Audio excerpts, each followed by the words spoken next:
Are you tired of my declutters yet?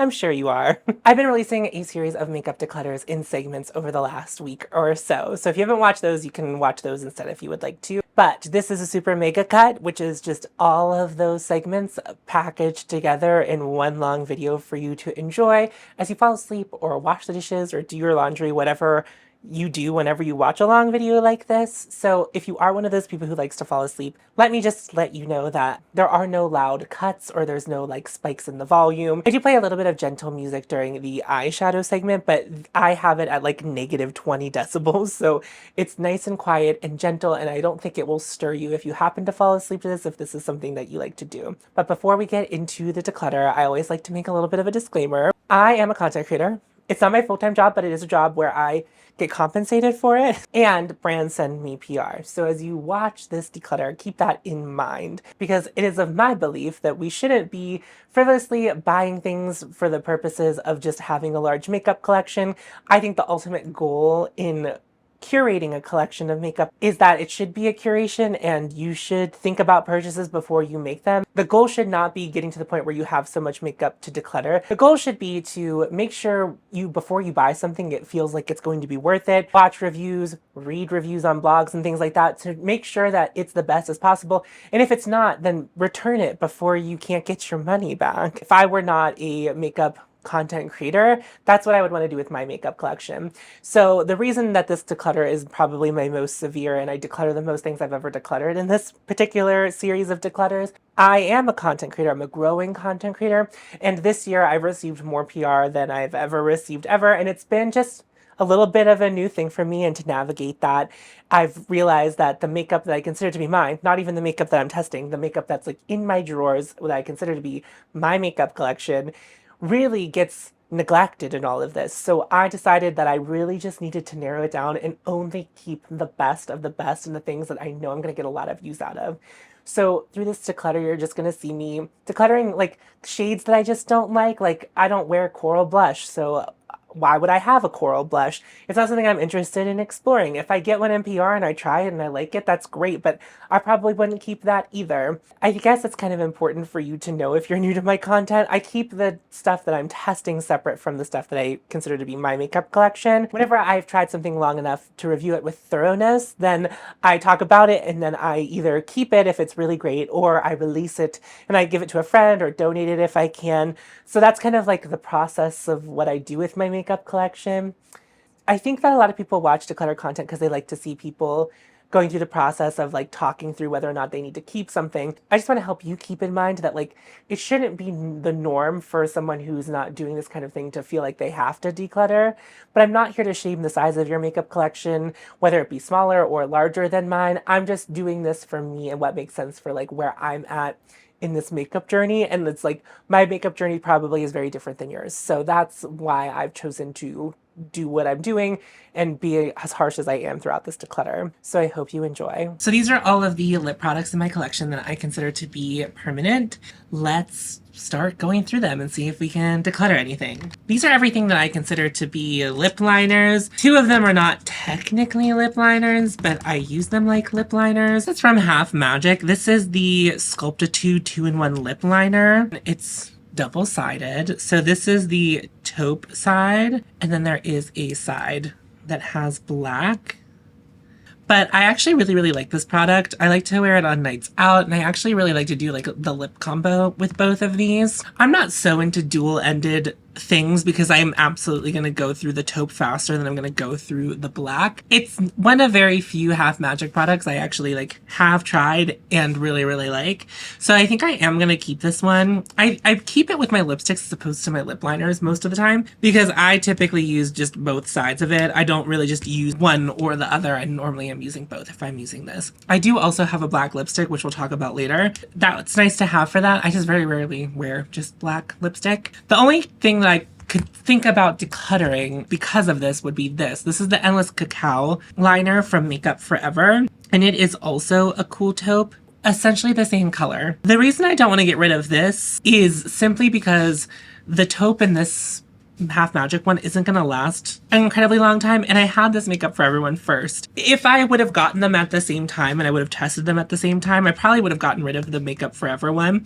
Not because I think it's like a lesser product, but it just doesn't make sense to have two taupes. I guess lip liner is really easy to pass on. It's like, I actually really like the Makeup Forever product. But like, seriously, if you look at those two, like, I think that maybe Endless Cacao is a little bit darker. And I do think of Endless Cacao before I think of the Half Magic one. It's just something that's just like, I don't need both of these. And the thing that would make more sense to get rid of is the Makeup Forever one because it's only the one shade while this has two. Two other lip liners that I have are from MAC, and these are both browns as well.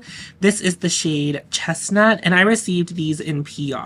I'm also going to swatch Chestnut over here, but I think it's warmer. It is warmer. But for a second there, I thought, oh my gosh, why do I have three of the same lip liner? And then this is the shade Cork, which is also pretty warm, but it's more of like a yellow warmth. And then Chestnut has more of like a red warmth, but I would say Chestnut's more neutral than the ones over here and this one. I like these lip liners a lot, and I'm going to keep both of them. And you might be saying to yourself, if you're new here, like, why do you need so much brown lip liner? Brown lipstick is basically my favorite color of lipstick. I have a lot of brown lips, and they do vary in undertone. All right, let's look at this one next. This is from Victoria Beckham. It's the lip liner in shade 5, sorry. Actually, this is really, really similar to Cork. Okay, I would say that these two are the same. The MAC pencil is newer, the shade Cork. I've had the lip definer from Victoria Beckham for a while. I still feel like it performs. I would say that the quality and texture of these are very, very similar, so I don't think I need both. Since Cork is newer and hasn't been sharpened as much, I'm going to pass on Cork. From Charlotte Tilbury, I have this lip pencil. It is the shade Hollywood Honey. And the thing about this is I don't use it very often. It's not like a lip liner that I really like. It's so red. Whenever I saw Hollywood Honey, I was thinking more like the two shades here. And then it turned out to be like this red undertone. I bought this when I did my Charlotte Tilbury review. And I obviously have used it a little bit because it's been sharpened quite a bit. Like, I have used it. But the only lip product I really like to wear it with are the Cherry Lip products, Cherry Lip Pick lip gloss thing from About Face, because it goes really well with the two shades I have in that. But I don't even really feel like I need lip liner for those. Like, it's nice. I'm normally reaching for a brown, but I have so many browns, which is why like none of them are like sharpened all the way down. It's like, it looks like I've used it so much, but I swear to God I haven't. But it also was the first lip liner I ever really had. If I'm being honest, like, I just wasn't a lip liner person before this. And this actually made me really enjoy lip liner. So for that, it is, you know, that's nice. I think this is actually a good candidate for the Purgatory box. So I'm going to put it in the Purgatory box. And then I have this hot pink one from Patrick Ta. It's in She's Hard to Get. It's a hot pink lip liner. It is weird because it has like an angle applicator, which I'm like indifferent to. And also it's one of those formulas that you have to click up and you can't retract. So just know that if you were to ever buy this, the lip color that goes with it, like the lipstick that goes with it, it's not something I wear very often, but I will say that this is helpful because it's such a bright, punchy color. Having a lip liner that matches it exactly is very, very helpful. So I am going to keep it even though it's like pretty specific. And then I have these two lip stains from CoverGirl. They're the Outlast lip stains, and I have the shades Brazen Raisin and Natural Blush, which is so funny. Maybe they do watch my videos. CoverGirl sends me PR. These were PR. And they just sent me two lip colors that like I have the remnants of the swatches here. And they were these exact colors. I'm swatching them here because they're lip stains and they're going to stain. And I want to have this available to swatch other things. So that's Brazen Raisin. And this is Natural Blush. Also, I don't know. Now that I'm looking at Natural Blush, it looks kind of similar to the Hollywood Honey shade. Hollywood Honey is more brown, but I feel like they're similar enough. I can actually declutter the Hollywood Honey one because I do like these because they are lip stains. I wear them as lip liners, as I've mentioned. They last really well, like even better than some of the lip liners. With lip liners, I'm keeping 7 and I'm decluttering 2, which feels good. I don't feel like I have a ton of lip liners or things that I consider to be lip liners. So I don't feel like I had to like really cut a lot. It's not one of my favorite categories of makeup, so it doesn't feel like a quote unquote problem area for me. The lipsticks, also I don't feel like a problem area for me. I think I'm more confused about how I ended up having so many lip products, which seemed to happen all of a sudden. Like, I feel like I just narrowed down my lip collection so well, and then now it's like so big again.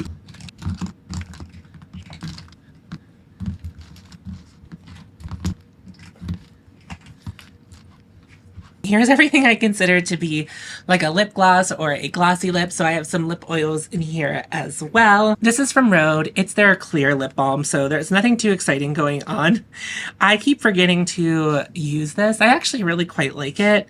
And the thing about the lip balm kind of products is I just feel like I use them to use them, and I don't really have any like strong connections to them. I feel like every brand is releasing lip balms right now, and I also feel as though that they are getting sent out in PR quite a bit, which I'm thankful for because I'm actually really bad about not only buying lip balm, but like remembering to put it on. And I also would beg to say that there's probably lip balms that I have that are somewhere throughout this house that I don't have down here and are maybe in purses and stuff. So this wasn't my only lip balm, but I'm going to keep it because it will get used. So from Pat McGrath, this is the shade Love Potion. It's a very, very pretty, just kind of very milky, nudie gloss that has some cool toned pearlescence to it. I would say the color itself isn't cool toned, but like there are bright white and bluish pearls in there. I always feel like swatching lip gloss is such a fruitless task, but I actually really like this shade. This is one of my oldest lip glosses, and if I don't use it for a while, it starts to look like this one, which is my other oldest Pat McGrath lip gloss. And I don't think they've gone off. Like, they still smell okay. Pat McGrath kind of has like a vanilla-y smell. They don't smell off, but I actually quite like this shade. This is a shade of Pat McGrath lip gloss that I would consider rebuying because it feels kind of special to me. So I am going to keep that one. Pat McGrath doesn't make my favorite lip gloss. In fact, my favorite lip gloss, I don't own any of my favorite lip gloss right now, which is the Victoria Beckham. So this is another one from Pat McGrath, which I guess I must have used quite a bit of it. There's a lot of windowing happening in this one. But yeah, I don't think there's actually a lot of product in here. And this is like a very cool toned baby pink. I also like this one quite a bit, although I feel like maybe I don't have that much of it left. So maybe this is something that I can consider trying to like pan, because I have been enjoying a cool tone lip and I can't see why I wouldn't, you know, make an effort to use this up. So I will hold on to that one. This is something I got in PR as well. This is from Izamea. It's their Lip Lac 2.0 in the shade Metal. And as you can see, I use this quite a bit. So I'm not going to declutter it. This is like a sheer silver glittered lip gloss. It has a plumper in it and it calls itself a serum. I don't know that I agree with it having the consistency of a serum. To me, it just feels like lip gloss, which is totally fine. It's allowed to feel like lip gloss. Again, I've been really enjoying a cool tone lip, which is why this one has been used so much. I'm tearing through this, but if I had paid $40 for this, which I think is what the retail price is of it, I wouldn't have enjoyed paying $40 for it, but I like it for what it is. So if you know of any dupes of something like this, let me know, because obviously I'm going to use it up. I really like it. It doesn't have to be a lip plumper. Just the color is really what I'm concerned about, like that sheer cool metal color. It's not that I wouldn't buy this from Izamea again, but I think that like for $40, I'm expecting more from like the packaging. So for example, like the YSL Candy Glaze is like this beautiful weighted shiny packaging because it's like a luxury brand. I just don't feel like I'm getting that out of this. It does have like a ring in it like up here, but every time I've had a product from Izamea that's had one of those, they fall out and I lose them. I don't know where it is. I don't know what happened to it. It could have happened at the club. I have no idea, but it's gone. But I really like this. I will probably finish it, which is kind of bananas to say. Let's go through my In Beauty Project glaze. I have lip swatches of this. I made a little short with it. I also ranked the flavors. This is the shade Cookie, which I really, really like. It's just like it's very nudie. And these are all pretty sheer. Also, if I ever get sick of this one, my friend really likes it and I can always give it to her. But I actually really like all of these. This is actually the one that started it all. This is the Fruit Punch shade. And the reason I like really fell in love with them is because they are sweet and they taste good, which is like not a real selling point, but it's just something to note. This is the shade Frosé. And it does have a kind of shimmer particle aspect to it. And then I was just wondering if it was at all like Future Femme, but it isn't. Like, it's mostly just sheer with some pink shimmer in it. And I do feel like that is also sheer with pink shimmer, but there is a slight tint, whereas I feel like this almost has no tint. I am keeping all of these. I don't know if I flat out said that, but I really like this. This one I use more as like a lip balm. This is the Mystery Glaze. It is my least favorite flavor. It's like a blue raspberry. And I would say that even though it shows up pink in the bottle, it is mostly just clear. I don't even think it might have a pH thing in it, but it's like mostly sheer. But I don't think it has the pH in it because I wear it as a lip gloss all the time. Although now it looks like it's staining my arm. So maybe it does. Maybe that's the mystery. This is my favorite of them. This is Extra Glaze, and it's just a very sparkly lip oil, which I'm not sure that everyone's into sparkles in their lip oil, but I like sparkles. And this is Vanilla Mint, which is the worst flavor, but it is really pretty on the lips. Again, it's just another subtle gloss with some shimmer in it. I would say that the shimmer is more visible in this than it is even in the Frosé or the Extra Glaze. They all look very similar, but I view these more, even though they have like a tint to them and have some glitter in them. These are things I feel like I can throw on with no makeup. This is Pina Colada, and it's basically just like cookie but sparkle is kind of the vibe. But yeah, I would wear any of these without makeup. These are things that I just like kind of have all around the house for some reason. All of them are in that container right now, which is pretty strange. That's very uncommon for them all to be there. Another lip oil I have, this is from Sigma. Oh, I wiped off all the branding somehow. This is from Sigma. It's their lip oil in the shade Tint. This is the lip balm that I'm like most actively trying to pan. And it's just like this beigey nude shade. I would say it's mostly sheer. Like I wouldn't say that it really has too much of a color. If you have unpigmented lips, maybe it will show up as a color, but for me, it's just kind of clear. I don't like this. I wouldn't buy this. This was sent to me in PR. Some people really love this, but to me, it's a very thick lip gloss as opposed to being like a lip oil, which it doesn't feel very nourishing to me, like other than the way that like lip glosses might feel a little bit nourishing because they are like thick goo. But I'll keep it because I'm, again, just trying to use some stuff up. I hate swatching stuff just kind of like in general, but swatching lip glosses is like an actual nightmare on my skin. Like I hate the way it feels. These are all from the recent collections with Judy, Annette, and Tina. So this one is, oh, this one's a lipstick. Hold on, we'll talk about that in a moment. I kept two of the lip glosses from the recent Odenside collection. I received it in PR. This is one that Tina made, and it is in the shade Creativity, and this is in the Glow formula. They had two different formulas come out whenever they released these. The Glow formula has shimmer particles in them. They're really thin, and they're almost kind of hard to catch on camera, but I really like them because they have the shimmer particle in them. There is some leftover shimmer from all of the sparkly lip glosses I just swatched. I really like that shade, but I'm not like super attached to it. And I feel like I have a lot of stuff that kind of looks like this. I just feel like I have so many lip glosses right now, and it's just like, do I need all of these? And it's like, I don't. But this one is from Annette. It's the Glow Lip Gloss in Breath of Fire. And again, because it's a glow, it has some shimmer in it. I don't want to get rid of all of my warm toned lip gloss and lipstick products because I have been so into cool tones lately, but every now and then you need a more warm toned one. But I think what the reality is, if I'm going to choose between either one of these, I'm probably going to choose this one. It's a little more sheer, and the pops of glitter in it are like this beautiful pink, but I think I'm okay letting go of the Breath of Fire one. I just don't reach for like red lip products very often at all. And even though that's such a sheer red, it's just like, I don't need it. I probably won't wear it too much. So I'm going to declutter that. All right, next we'll talk about my About Face ones. So this is the Peach Punisher Cherry Lip Pick Lip Butter color or whatever they call it. It's so long. I have to imagine that's all for SEO. The thing about this shade is that I almost never reach for it, but when I do, and if I'm wearing it in a video, 1.5 billion people, meaning 2, ask me what shade that is, and they really like it. I also have Nashi Pear, which is more of a nude, but I feel like on my lips, it pulls really, really warm. Like, it looks really light here, but I feel like it makes my lips look really dark when I wear it. This is the one I wear more. And like I just said with this other lip gloss, I'm not really reaching for like reddish, ruddy lip glosses very often. And I actually really like this formula. I don't like the way they smell, but I like the formula in them. But I just think Nashi Pear is where I'm going to keep things. And Peach Punisher, while really lovely, I can make it really lovely for someone else. It doesn't have to be mine. Next up, I have 3 lip glosses from Fighting Ferdinand. They were all collaborations with Khaki. The first one's Limoncello. I actually already swatched it, but I wasn't paying attention to where my arms were.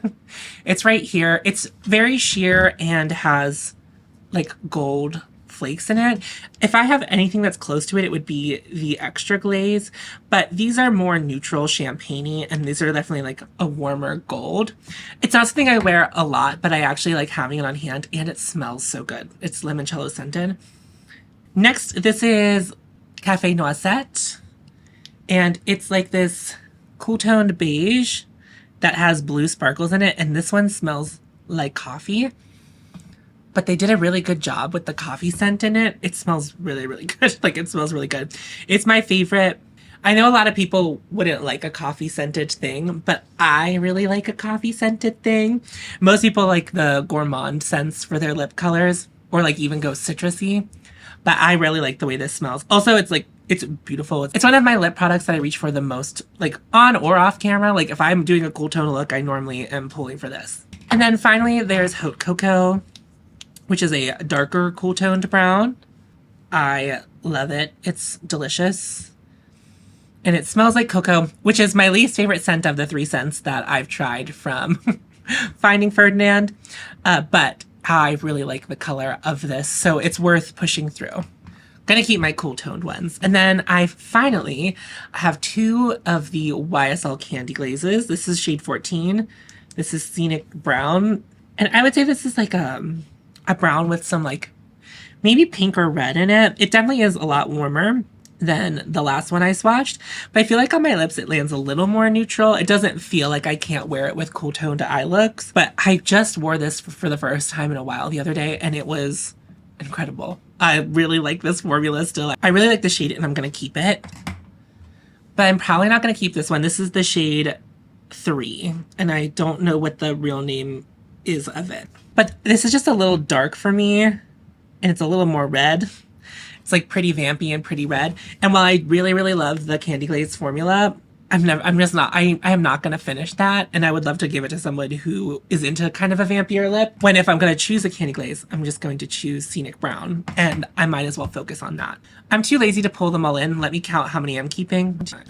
I'm keeping 18 glossy products, and I'm decluttering 3. Feels like I kept a lot. But I do feel as though the colors I kept are pretty distinct. None of them really overlap. I was trying to be realistic about that. The lip oils from In Beauty Project I view more as lip balms, and I'm going to run through them. I'm okay with these 3 leaving me completely. I'm going to allow those to be decluttered. I do feel as though I'm almost done with these 2 lip glosses, so that will feel good if I, start actually using up some lip glosses. But I guess because I view the lip oils as something separate from the lip glosses, I view them as like nourishing products, more as like lip care as opposed to like makeup. Like maybe that's where the disconnect is for me. I'm not quite sure. If I still have so many of them by winter time, by the end of the year declutter, then I will just probably make some harder decisions at that time. That feels okay for the summer, and I feel like I do actually prefer like a glossy lip over a lipstick if I am choosing to like wear a lip color. So that feels like my truth.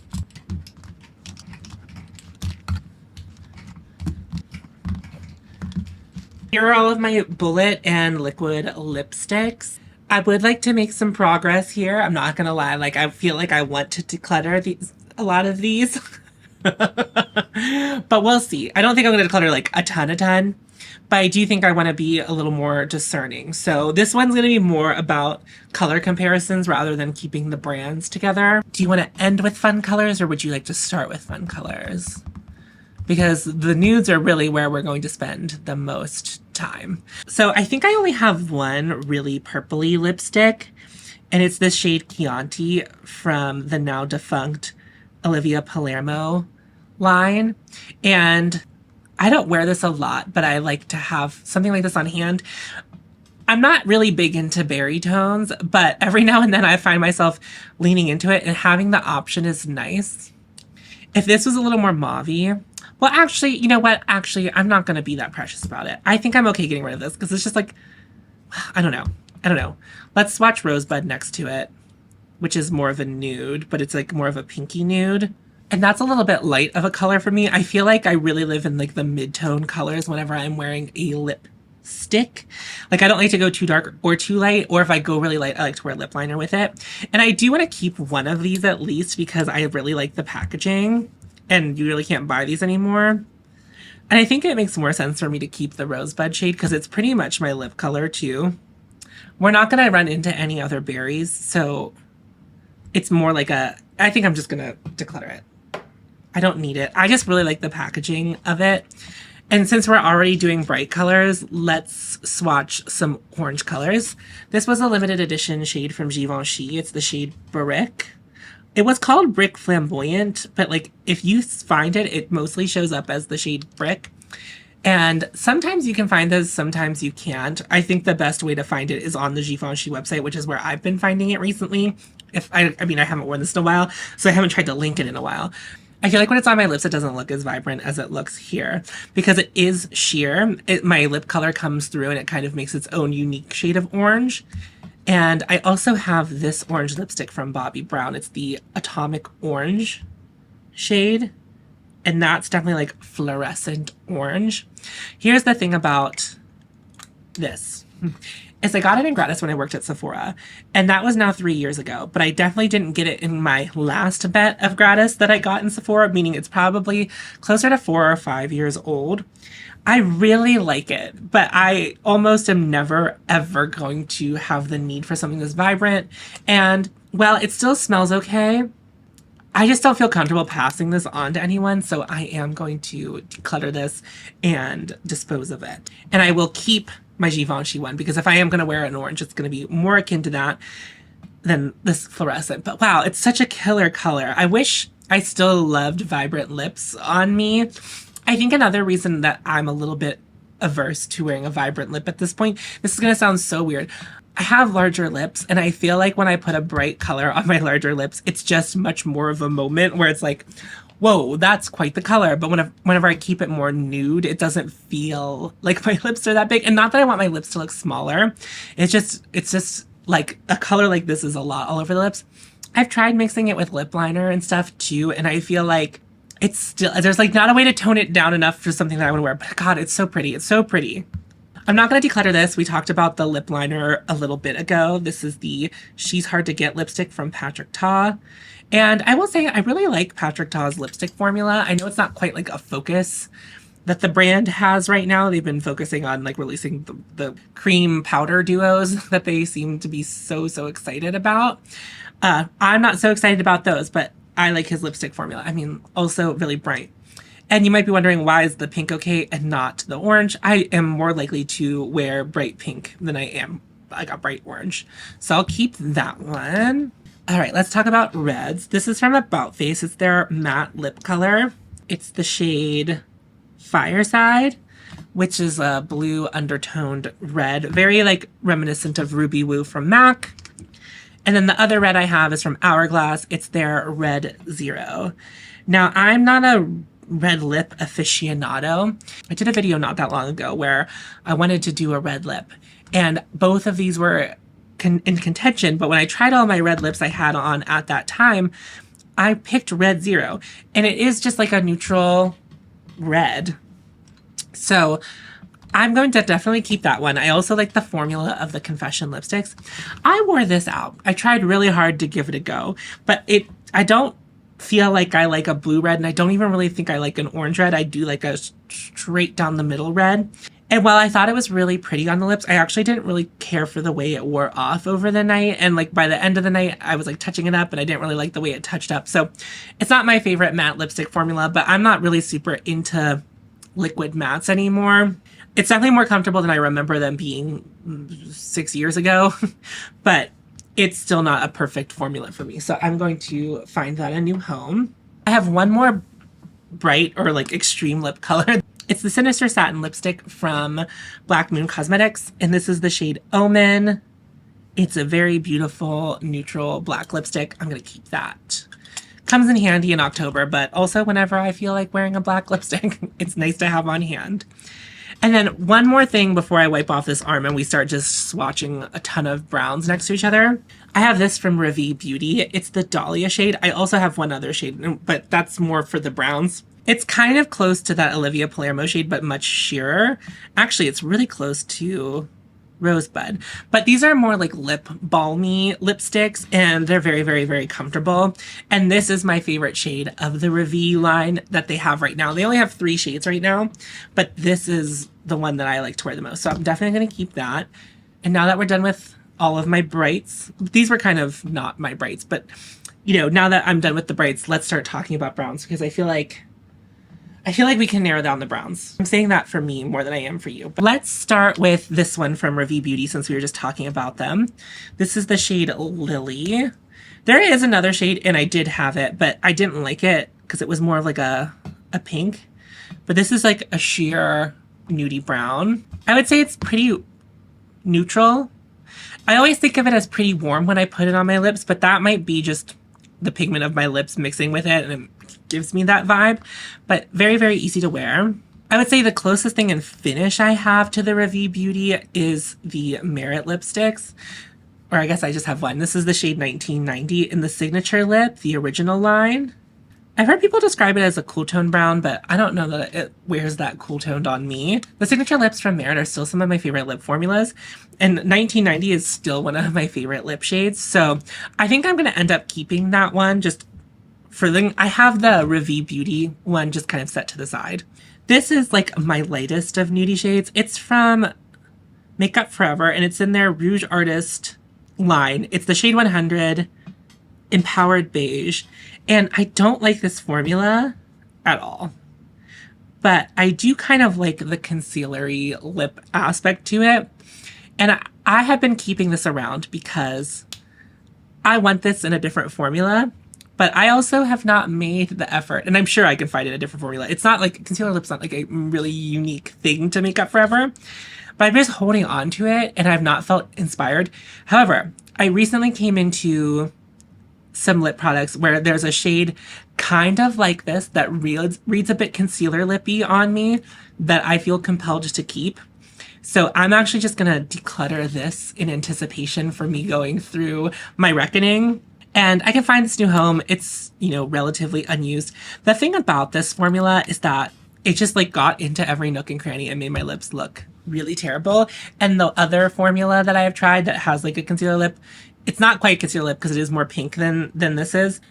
It just wears on my lips better. I just don't really love that formula. One of my browns out. And then I have Max Whirl, which is definitely like a pinky brown. I would still say it leans on like the side of warmth as opposed to being like a more neutral brown. I really like the shade, but something tells me I have something close. I also have the shade from Gucci, Cimarron.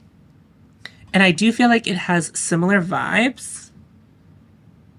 Or maybe it's just a little bit lighter and less pinky. Every time I swatch Whirl next to other brownie shades, because I feel like when I look at Whirl by itself, it's like, that's a 90s brown. And then I'll swatch like a more brown shade next to it. I'm like, well, now that's pink. Cimarron, I like the Gucci lip formula quite a bit. It's not my favorite lipstick formula, but I do like it because I do have another shade in this formula. And this was gifted to me by a friend, which I don't often take into consideration whenever I'm making my decisions on what I'm keeping and what I'm decluttering. I just don't know if Whirl's worth keeping. I definitely am going to keep Cimarron. I have this from Kaleidos. This is the Cloud Lab Lip Cloud Clay in the shade Echo Valley, which is brown. And I like this formula, but something that happens with formulas like this is like, I feel like the longer I have them, and obviously product goes off, and I don't feel like this has gone off, but I think the reality is that I don't really love a liquid lipstick, and I've gotten over it. I do sometimes like to wear it whenever I'm having a night out because it is nice to have something that I don't feel like I have to touch up. But I'm not reaching for this. I think it's a very awesome color. I love that cool toned brown. Like, it is certainly the coolest of all of them. It's really, really pretty. But if I were to, wear a matte lip, I think that the Kaleidos lip formula is really good. But it's just the thing is, I'm not reaching for liquid lips, so I am going to declutter this. Then my other Gucci lipstick is a Royal Scandal, which they have discontinued, which is a bummer. And this is definitely really cool toned, but it also has some green in it. It has a little stank in it, which is really, really lovely. I guess it's kind of close to 1990, but 1990 doesn't have like the stank on it. And it is lighter than most of the browns, removing those two shades. It's like one of the lighter ones. And I feel like I'm babying this because I really do like this shade. And I have kind of put quite the dent on it. Like a lot of my lipsticks don't normally make it to the point where they're almost flat, but this one is getting there. But the reality is I like it and I want to use it, and that's okay if I use it up and I can't buy it again, but I am not going to declutter it. I'm going to keep it. But something I have that's a similar vibe, and they also discontinued, is this is one of the lip stories from Sephora collection, and it has the same stink that this shade does, that greeny, mucky yuckiness to it. It has that in it, but it's a lot lighter. It's definitely more concealer lippy, which I have a little more issue getting into when it's not as neutral as like the Empowered Beige one from Makeup Forever. If they'll take it off me, I think I have a friend who will look really cool in this color. So I'm going to offer up to them, but I don't think I need it in my makeup collection anymore. And then I have this from Kofi Beauty. This was passed on to me from a friend. It's the shade Caudy Kiss. And it's a lighter nudie shade. It does give a little more warmth to me. I feel like there's like a little bit of orange in it. It's a really pretty lip color, but I don't always like love that warmth. And then this is from Natasha Denona. It's the I Need a Nude in Noah. Wow, I thought those were going to be closer, but you can see how warm this is compared to the other browns. I just don't think I'm like into how warm that is. I wish it was just a little more neutral. So I'm going to pass this on to someone else. Hopefully someone will take it off my hands. I'm going to keep them the Noah shade. It's so pretty. I also like the I Need a Nude packaging. The thing is, I often forget to wear this. Like it's one of those shades that I feel like I overlook because I feel like I've had a lot of lip color recently. Like I just feel like a lot of lip colors come into my life. And I do want to give this the love it deserves. So I'm going to hold on to that. I'm not feeling particularly attached to Whirl or the Lily shade from Revie Beauty. So I think I'm going to declutter both of these too. This is another bright. This is from Odin's Eye and Judy. It's the shade Tulips. And it's an interesting pink because whenever I first got it, I was really thinking that it was very similar to She's Hard to Get. But it's not only a bit sheerer, it's also like more of a coral, which I don't wear a ton of. I just think that this lip shade is really special. This Odin's Eye lip formula is pretty similar to the Kaleidos one. So if you like this and you've been wondering, these are kind of similar. But I am going to keep this one. I think it's nice to have some brights amongst all of my yucky brown. Okay, I feel like I made some good progress. Let me count how many I have keeping and how many I'm decluttering. I'm keeping 11. Like I feel like we've done some work here. I'm decluttering 9. So keeping 11, decluttering 9. That's almost half of my bullet lips. Is that what I said? Yeah. So I think I made some good progress. Some of these are aged out, and some of them I'm just not wearing. I'm going to reorganize this really quickly.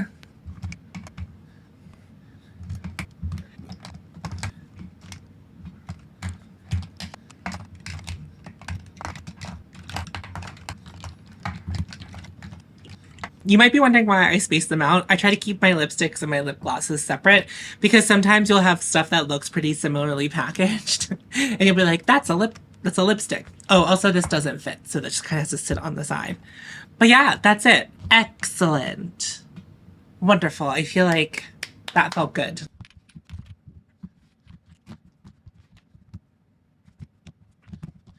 Here are all my complexion products. I probably should just be honest with you as we go through this one. This is most likely going to be more of a collection type of video as opposed to being a heavy declutter, because I will say of all of the categories of makeup I have, this is definitely like the most honed in section of my makeup collection. I try to keep it reasonable only because I don't go through foundation products too quickly. I'm not really super picky about my concealer, although now I'm looking at this, I'm missing a concealer and I don't know where it is. And that's a good thing, that I know that I'm looking at my concealers and I'm missing one. I'll need to find that before we get to the concealers. But let me move everything out of the way and we'll get started here. Oh my god, I'm missing so many things. Oh no, am I? That can't be right. Is that right? Do I only have 2 primers right now? Maybe I only have 2 primers right now. That feels wrong. It doesn't feel like I only have 2 primers. This doesn't, I guess that maybe this is right. I'll bring this in too. I have 3 primers, so we'll go one by one. This is the Bobbi Brown Vitamin Enriched Face Base. This was like my first real primer love. Like, I've used primer before this primer, but this is like the only primer that I ever bought a second one of. This is the 3.4 fluid ounces, and while I really love this, I have moved on to other things that I like more than this, but I have used a couple of those up, but I didn't want to buy those again until I used this up. And I'm getting pretty close. Like, I feel like I still have quite a few uses in here, but I did hit pan. You can see it in the bottom there. So I'm pretty excited about that, but I do want to just continue trucking away at this until I've used it up. And then that way I can just buy the primers that I'd like to buy. This is the Victoria Beckham primer in golden. This is my favorite primer, but I like the one that doesn't have like the golden sheen. It's not a super dark sheen. I would say people with a darker complexion than me would probably like this one better than they would like the one that has no pigment in it. Not that I think that one would leave a white cast, but I can wear this whenever I'm doing cool tone looks. It doesn't really super affect the color of my foundation when I wear it. And so therefore I really should be viewing it just like it is the regular Victoria Beckham primer. However, I feel like I've been so hyper focused on the Bobbi Brown that like I often forget to pull this out. I have used this more in the summertime because it is golden, blah, blah. But I think after I finish this bottle of this, I will just always buy the regular one as opposed to this one. But I've enjoyed having it. It's not like a big bummer to me. And then my third primer, but this is a very specific primer. This is the Sisley Blur Expert in the shade 0. And I use this to prime my nose. My nose can give me some problems whenever it comes to foundation and complexion products. So I just put this on my nose before I do my makeup, and it has been very helpful. But no decluttering here so far. So kind of just going as I expected. Let me get my other concealer. It's a little concealer, so it's really easy to lose. For some reason, this concealer was with my eyeliners, which explains why I had trouble finding it, but it also is teeny tiny. This is from Ritual Defee. This is their lab access release of their creator concealer, so this isn't out yet. It was put out for people to test and give feedback on. I'm going to say this because I already gave my feedback on it. The survey that they sent out this time, because I've done this before, I did it whenever they were testing out their foundation. They didn't seem to really care if you liked the concealer. They were really hyper focused on the name and like one specific ingredient in here, as opposed to like other feedback, which actually kind of bothered me. But don't be too worried because this will probably not be the packaging that it comes in. In fact, on this packaging, it says that that is what will happen. And I have the shade Potion 110. And this is a pretty thick, full coverage concealer. I tend to wear this as a foundation when I wear it, but what I will tell you is lately, I haven't been really wearing it. I haven't been wearing it as concealer. I haven't been wearing it as foundation. I feel, the thing is, I actually really, really like this. And I will be curious if they come out with the real version of the concealer, if that'll be something that I'll be interested in like doing a comparison video of. So it feels like I might want to hold on to it for that reason, but I also try not to think of my makeup collection in regards to being a content creator, even though I am. I don't like to hold on to things if I feel like I'm not going to use them. And I will say that this is probably in my complexion drawer the least used thing I have right now, which is a little bit worrisome to me because Ritual Defee, they used to describe themselves as a clean brand, which I still think that they kind of are a clean brand. So I just feel like their stuff can tend to go off pretty quickly. So I'm not sure if I want to hold on to this or pass it on. And then kind of in the polar opposite direction, this is the Surratt Surreal Skin Concealer. It's in the shade 2. And this is a very light coverage concealer. I mean, just look at how light it is compared to the creator concealer. Like, it's just much less thick. I like to wear this on days where I'm not really being fussed about my makeup. So this is like day-to-day kind of concealer. It's not a concealer I recommend anyone to buy. You just don't get a ton of product, and it's really small, as we noticed earlier. Like I actually like couldn't find it for a second, but I really do like it. It's really akin to the Glossier Stretch Concealer or something like that. Just like very light coverage, and I like to wear it with my Glossier skin tint and my Lisa Eldridge skin tint. So I find value in this because whenever I'm wearing those, I don't really like to have a lot of coverage, even to do like spot concealing. So this is what I really like to wear with that. Then I have 2 shades of the Surratt Dewdrop Concealer. I have the shades 1 and 2. I don't really need both of these, but I don't think I have anyone to pass shade 1 onto because it is very, very white. And shade 2 is a little bit warm for me, but I like the depth of it. I've heard from friends that shade 3 is probably the one that matches me the best, which is just a little confusing because, like, for the most part, between the foundations with Surratt, they're consistent in shade, but they're not consistent in shade as far as the concealers go. I've noticed so far. This is a really high coverage, thin formula, and that's what I really like to look for whenever I'm picking a concealer for the under eyes. And I do like that it is matte because it kind of self-sets.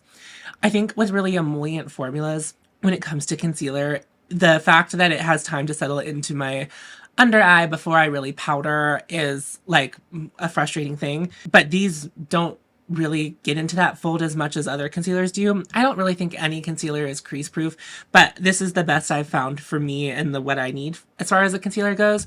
So I'm definitely going to keep these. I'm going to use them up. I only really use shade 1 if I'm doing like a full glam going out, and I will put it like right on the most inner corner of my under eye and blend it out. But it's probably going to take me a really long time to use up. I keep waiting for the day for the shade 2 to crap out on me. It feels like it has to be soon. I've been using it, I feel like, for over a year, but I'll keep both of those until I use them up. And then I guess this could go in the concealer category. This is the green color corrector from Chanel. This is something that I don't use very often. I have redness. I typically will mostly use this on razor bumps or razor burn if I have a breakout and I'm doing something where I want to make sure that my skin looks as perfected as possible. Green color corrector to me feels like such a big extra step as opposed to just wearing foundation that like I just don't often reach for it. I like to have it because I do occasionally feel like my skin's pretty red and I need something, because like sometimes I'll mess up my skincare or something and my skin will be a little bit red. So I like to have it just in case, but it's not something that I would like when I use this up, I don't know if I will run to grab another green color corrector, but if I do, it certainly won't be this one. This one doesn't feel like special enough to like spend this much money on it. And I'm not always utilitarian whenever it comes to things, but green color corrector feels like something that I feel like I need to be more utilitarian about because I just don't use it that much. And sometimes I feel twofold about that, like where I'll be like, oh, I don't use it that much, so I can buy like the really, really nice version. But like this doesn't feel excessively nice to me. Even in packaging, it's just like, it's kind of whatever. I forgot a primer. I don't know if I talked about this in my highlighter section or not. This is the Auric Glow Lust in Morganite. I was like, there's something missing here. And I like to use this mostly on the cheek, but sometimes I'll use it as a primer. It doesn't fit in the drawer with my other highlighters, so I do keep it with my primers. This isn't going anywhere. I really like the coverage that this provides, and it kind of evens out my skin and then highlights, which I really, really like. And if I'm putting it on top of foundation, that's not really a concern. But if I put it under my makeup, I feel like it evens out my redness before I put things on top of it. Therefore, weirdly being like a highlighter that also covers up some of my problem areas, where as a lot of highlights just tend to enhance and make things look worse whenever you put things on. But I don't find that with the Auric Glow Lust. I really love this stuff. Here are my 5 what I consider to be foundation products. 2 of them are skin tints. You know, I don't consider that to be a different category. This is the Glossier skin tint. I have the shade G11, and I like this because it is super light coverage and incredibly blurring. Like I think that's like really what's so great about the Glossier skin tint. I don't think it's for everyone, obviously, like that's very sheer, but I don't often feel like I need a ton of coverage, and this can be just the right amount. And I do feel like after I like do my powders and such, it still looks like I'm wearing plenty of makeup. Not like undetectable makeup, you know, I just feel like sometimes this can read way more coverage wise after it's been on my face for a bit. I think when you first put it on, it's hard to tell, but I feel like after like an hour or so, this really does its magic. This is the Surratt Dewdrop foundation. I decanted it into just an airless pump. You can easily Google how to decant a Surratt Dewdrop foundation. I just bought this airless pump off of Amazon. This is the shade 1.5, which tends to be the best match for me in Surratt's complexion products. It's like a fair beige shade, and it, you know, works pretty well for me. I like this for like kind of the same reasons I like the Glossier skin tint, except this has a little bit more coverage. Makes my skin look like it has a filter on it more so than it makes it look like I have foundation on it. And for me, that's what I'm looking for out of a foundation product. It is the best version of that kind of thing that I have tried so far. It's really excellent. Then I have the Terracotta Latente in the shade 0C Cool Rosé. And this is like the polar opposite of the other two foundations I've talked about so far. This is an entirely full coverage foundation, and it's not something that comes up a lot for me when I want to wear, but whenever I go out at night, I kind of like to wear full coverage. I kind of like to do a little bit of like a more of a drag beat. I like to take my time. I like to do something really intense, and this foundation is really, really great for that. It's interesting because I would feel like Guerlain doesn't feel like a brand that would make something like full coverage matte, but that's what this is. So not for everyone, but I like having something different in my makeup collection just in case, but this is certainly not the first thing I'm reaching for like on a day-to-day basis. This is definitely like, I don't even want to say special occasion, there's like specific case use. Like if they made small versions of like full coverage matte foundations, I would always get the small version because it's something that I'm not going to go through. Like this is going to take me a really long time to go through because I just don't use it that much. This is heavily scented, which I don't love. It dissipates quickly, but just something to know in case you've been interested in that. Then I have the Prada foundation, and I believe I have the shade LN5. It's the shade LN5. And this is probably the complexion product, besides the Creator Concealer from Rituel de Fille, that I'm like the least interested in my makeup collection. It's a good match. It looks good on my skin. It's kind of like fuss-free, but it doesn't excite me. And I do get excited about foundation products, and we'll talk about one of those in just a moment. Well, we already talked about the Dewdrop foundation. That's been my favorite for a while.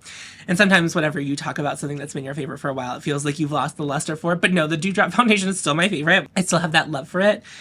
I like this. I think the price point is just kind of annoying because I think it's like just a good foundation.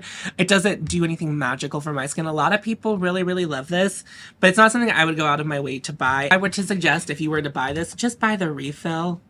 Just buy this part. This isn't anything. I don't think it's like that great of a packaging.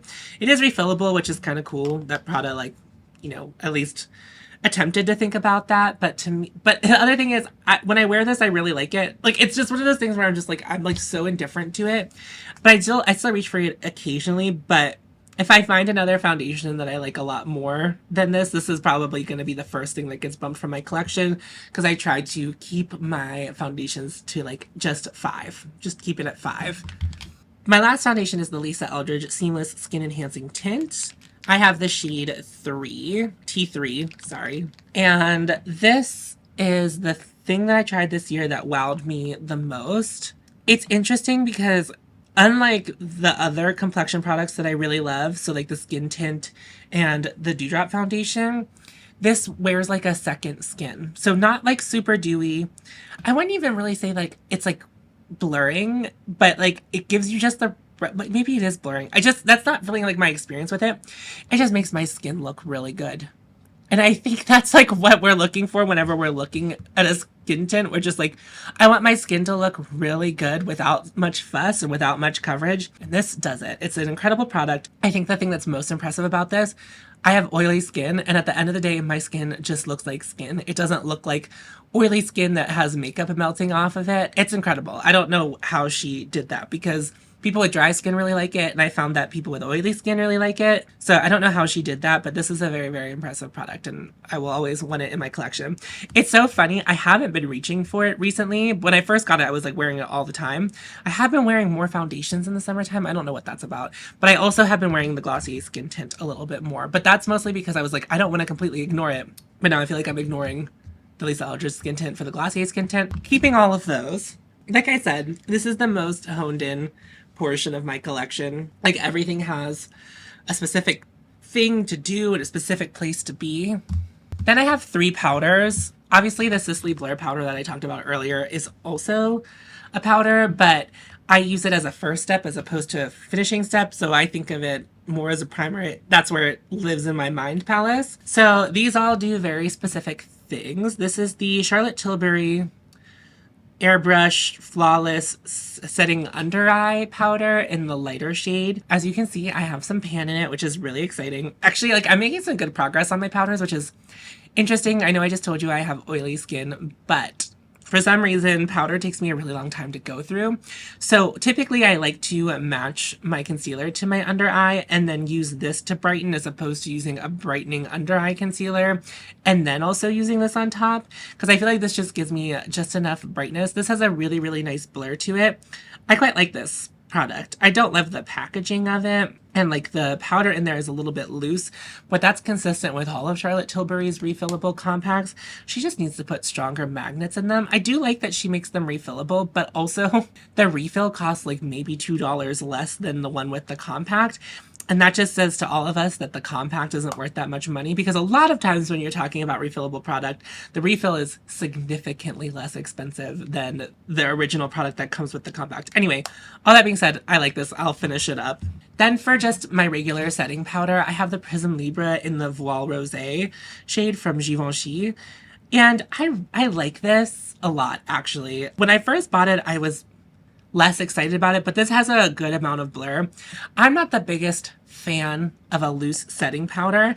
I like to have one on hand because I do prefer loose setting powder if I'm going out at night and I need to use like a lot of powder to offset what oils might come through.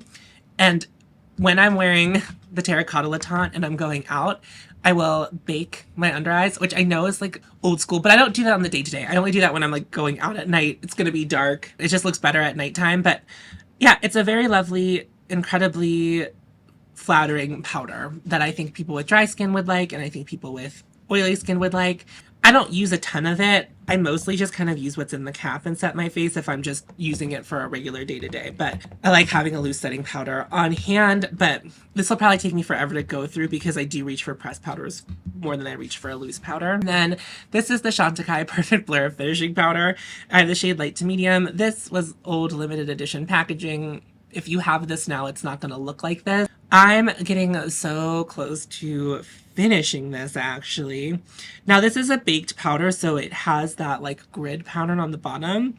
And right now, all of the embossing is off, even on the sides, which is great, because for a long time it was like the embossing just kind of like a sunset around all of the work I've done. I can see the grid pattern underneath the powder almost all the way to the edge. And that's really exciting because I've been using this since 2021, I think. Whenever this version of this packaging came out, I've had this for that long, which is pretty wild. But I really love this product. It's a nice finishing step. I still use a setting powder before I use this. I have oily skin, so powdering up doesn't really bother my skin. It still looks good on my skin.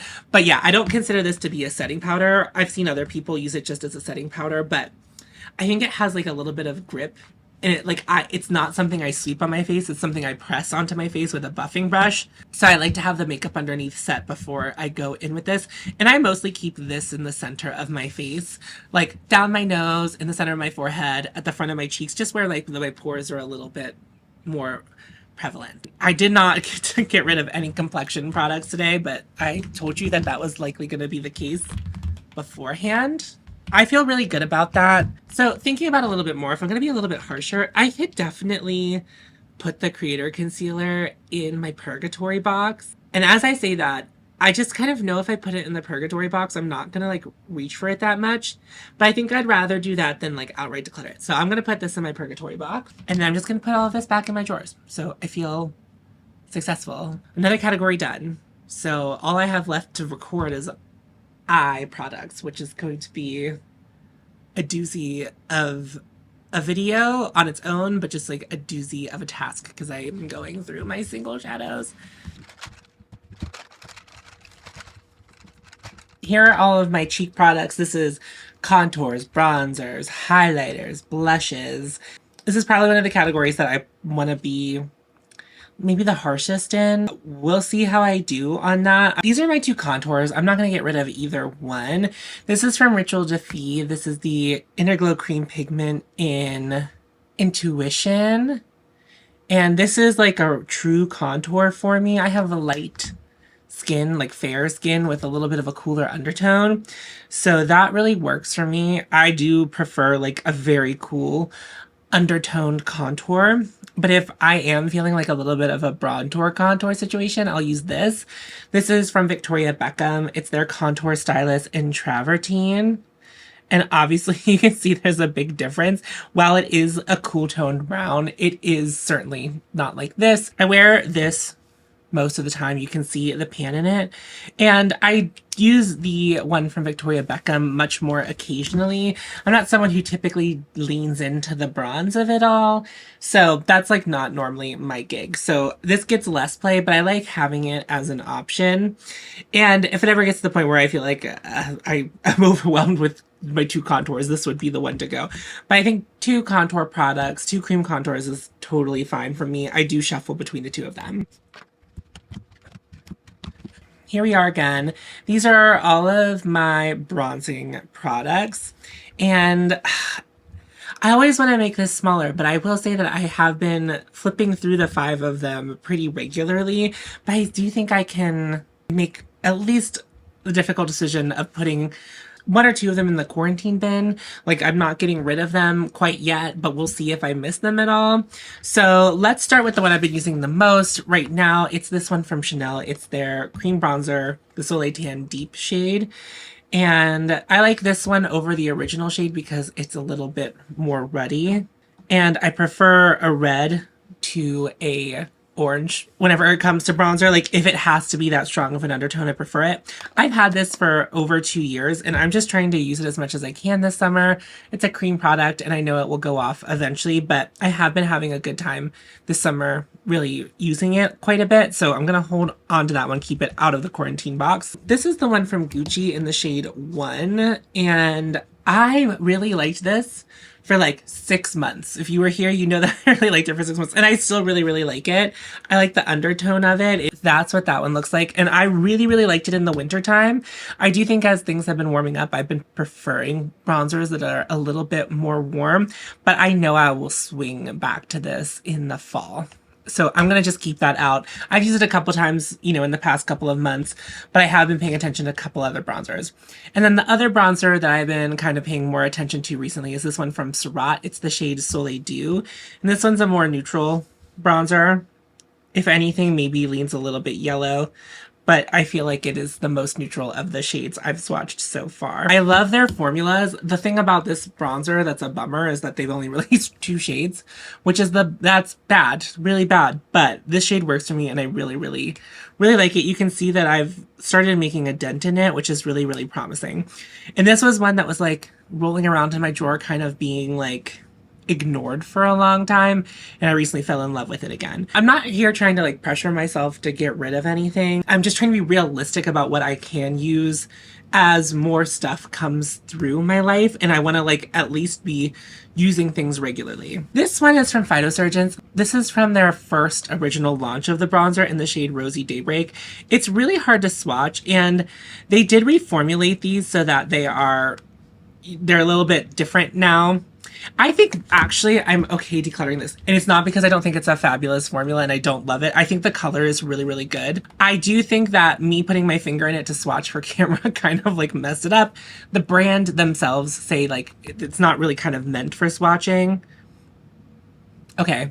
Jason of Phytosurgeons, he did offer to send me a replacement with the new formula. So I think I might just reach out for him to have that happen. So I'm going to declutter this. I'm not going to pass it on to anyone because I just broke it. So we're going to let that one go. Finally, for Victoria Beckham, this is the matte bronzing brick in the lightest shade. Actually, I think I might be ready to get rid of this. It's hard panned, which is not the reason I feel like I want to get rid of it. It is kind of like a very, very, very subtle bronzer, which I think works for a lot of people. Like, they want something really subtle, but like I would even say that these 2 ones right here are pretty subtle on me. And if I control how much of this I apply. I can get something very faint. And I'm actually not a super big fan of duos. If I were to keep this, I would only use this side, and then this side will be done, and then this side will probably have been broken because, you know, it's an uneven usage of the pan. I love this compact though. And so what I did do, I took a look, I pulled this out, but the shape underneath it is kind of weird. But I might just dispose of the pan and then use this as a travel eyeshadow case. I haven't really decided, but I actually think I am okay decluttering at least the pan inside, at least the product inside, because it is the bronzer that I do reach for the least, unfortunately, because it was very expensive. I think I would go back to it, but at that point I could just buy the refill as opposed to rebuying the whole thing, and that would be fine by me. And there might be also some performance issues with it. I didn't use it as frequently as my other things, and Victoria Beckham claims to be a clean beauty brand, so maybe it is just not at the peak performance, but I just feel like it's kind of done nothing for me in the recent history. So that is the first like official hard decision to clutter. I'm going to be keeping 3 bronzers, and I'm going to declutter these 2. And if I get that one back, I'm comfortable having 4. But if I don't, I will just wait a little bit till I repurchase this. But that's it. I'm just going to start pulling from my blushes since we're up close. I think I also want to do some damage here, and we'll do counts later. So this has 3 blushes in it. This is from Surat. I am certainly not decluttering this. On the top here, we have Gui Mauve. In the middle is the shade Barba Papa. And then on the bottom is the shade Peau de Pêche. So here they are swatched. And Barba Papa is like my favorite blush shade that I own still to this day. And the only reason I don't wear it more is because it's in this compact, and for some reason face palettes, my brain can't comprehend them. My brain does not like that, but I think that Surat has one of the best powder blush formulas. It's so easy to work with. I really, really love it. I like how it melts into the skin. It looks gorgeous. Big fan of these. Gonna keep them. And I hope when I narrow things down in the blush department, I will come back to that a little more regularly. This is a little bit easier. This is Heliotrope from Rose Inc. A friend sent this to me, and it is a nice shade of blush. It is kind of in that like beige. I don't know why I did this with this hand. I need to wipe off the bronzers. It has like a little bit of that beigey pink that I'm very into, but I don't reach for this one over 2 other beigey blushes that I like more, and it's just gonna languish here if I keep holding on to it. So I'm gonna give this to a friend. But I think this formula is really lovely. I also know that some like switch ups happened at Rose Inc. recently, and like I don't really know what's going on with that, but if I can pass this on to someone who would be sad to not have it, I think that would be a better use of its time. Next up, I have all of my blushes from Finding Ferdinand. Both of these collections were collaborations with Khaki of Khaki Reviews Beauty. There was 2 formulas. The original formula from the Summer Abroad collection is this formula, and this formula is really like melty to the touch, and I really like that. This is the shade Olay. Why did I swatch it diagonally? I'm so stupid. And this is the shade Latte. And I just love that creamy, melty, dry oil thing that they have going on. So I am going to keep these. And these are the kind of blushes that I will pull out if it's like, I really don't know what blush I want to use. These are the kind of thing that really save the day, because they're like neutral enough. They're not really swinging one way or another. But I am going to pass on these 2. This is from the Après Ski collection.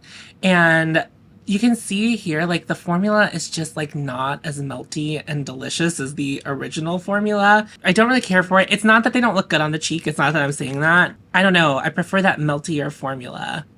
I just find it much easier to use.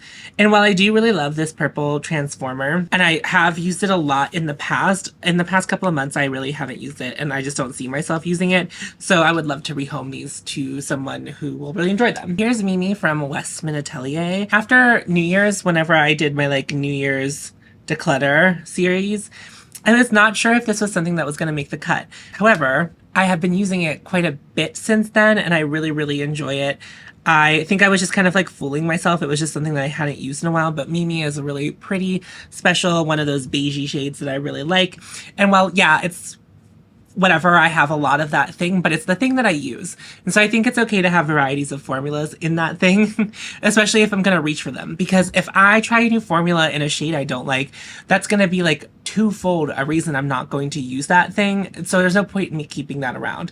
So something like that I find more valuable in my collection. Similarly, Inner Glow from Kier Weiss is another one I really love. I'm going to keep it. This is something that I like have intentions of trying to use all the way up by the end of the year. I'm certainly making progress on it. Like I'm now kind of the point where like even the corners, my brush is getting to the corners to pick stuff up and the pan is growing in the middle. Why am I so high in the frame? I did all this stuff to make it so I didn't have to reach, and yet I feel like I still am trying to reach. I really love it. I love the packaging, so I'm going to keep it. I'm kind of bouncing around my collection to be like, I know I want to keep this thing, I know I want to get rid of this thing. Speaking of things I'd like to get rid of, this is from Dior. This is the Backstage Rosy Glow Blush in Coral. And this is in the, I believe, the original formula. A friend passed this on to me. I just don't like wearing coral. And that's okay. That's okay. I never reach for this. I always compare it to other corals that make their way through my life. But I am just like not about a coral cheek. I think it's really beautiful. And I do think I look good in it. I just don't wear colors on the rest of my face that complement something like this. And it's just gonna fare better in someone else's collection. I just know that if I get any coral blushes, they're not gonna make it out of the testing phase into my drawer. And so why am I holding on to one? Because in my free time, I don't use this. It's just not something that's ever at the top of my mind. So I'm ready to like part ways with it and call it what it is. And then we're kind of doing like a battle of warmth here. These kind of live in the same place in my mind. I just don't do a lot of warm toned looks. I mostly do like neutral, or I do cool leaning at this point. But there was a time on my channel, and some of you were here for it, where I really loved an orange blush. And the first one that really like sung to me is this one. It's Kiss of Copper from Bare Minerals and their bronzer formula. And it is really pretty. However, I also have this from Chantecaille, which is the shade Ray, which was released a couple summers ago. And it's not even really close to the same thing. It's more of like this bronzy, coppery orange. I wear it as a blush, but it's kind of supposed to be like an all over face product. But if I am reaching for something like this, I have been favoring the Chantecaille one over the bronzer. I just feel like I'm not super into these bright cheeks anymore like I once was. I just like something far more subtle. And if I am gonna try to go something more orangey, I'm gonna go for Peau de Pêche from Surratt in this compact over this as well. So I think it's time for me to just pass this on to someone who will love it more than me, and then I will keep the Chantecaille. These are two shades from Lukey Lukey. I gotta admit that I have not really given these like the fairest of tests of time in my collection. I've been reaching for other things over them. And I did invite them in after my reckoning. So like I know that they're there. I think 1111, which is this shade on the left here, is pretty special. It's like kind of that same bronzy thing, but a little less intense than what I have going on with the Chantecaille shade, and I really like it. It kind of reads more as a highlighter than a blush. It's like kind of maybe more of a blush lighter thing. I don't have anything else like that, so I'm totally down with keeping this shade. And you might be surprised to learn this is the shade Cosmo Flush. I've actually been wearing this quite a bit, and I've had colors like this bright pink before in my collection, and I know I just said like I'm not super into the brights, but I've been in my pink bag a little bit lately, and I think all of the other pinks that I've had in the past have been a little more warm, and this one is like a bright blue cool pink, and I think I like that on my skin tone better than the warmer pinks. So I actually am going to keep this too, and every now and then I like to do a really clean face with a bright cheek, and I think I would reach for this over something like Kiss of Copper at this point. Just continuing to justify why I got rid of Kiss of Copper. Next up, I have the Charlotte Tilbury Blush Wand in the shade Pillow Talk, and I really adore this thing despite myself. That's kind of blush shade I really like right now. I am into mauves, but they have to be like cool like this. I love a cheek that's like verging on bruisey, and that's what this provides. It has a lot of gray in it. I really like that. And then to swatch it right next to it from Phytosurgeons, the shade Condensate similarly has like the qualities of a bruisey cheek, but is much more purpley gray. And it's interesting because I feel like in the swatches, it looks like one thing, and then on my cheek, it looks more like a natural flush than anything else. I really love that. And I just think that Phytosurgence' Condensate for pale people. It's just a game-changing blush because I feel like so many blushes have so much saturation, and whenever your skin doesn't really have a ton of saturation to it, it's like these blushes end up looking way brighter than I think the brands want them to on your cheek, and like than I as the consumer want them to on my cheek. So I'm gonna keep that one. And then I was sent 2 shades from a friend. I have the shades Evaporate and Exothermic. And Exothermic is actually like this brownie, I guess kind of berry. And sometimes I feel like it looks really berry-y and it like isn't I have an aversion to using it. But I love this shade because just like Condensate, it's kind of like one of those things where it's just like, what is that going to look like on my cheek? And then it turns into the most beautiful thing on my cheek. So I'm going to keep that one. And then I have Evaporate, which is kind of like I would say like a toasty peach shade. I think that's how the brand describes it as well.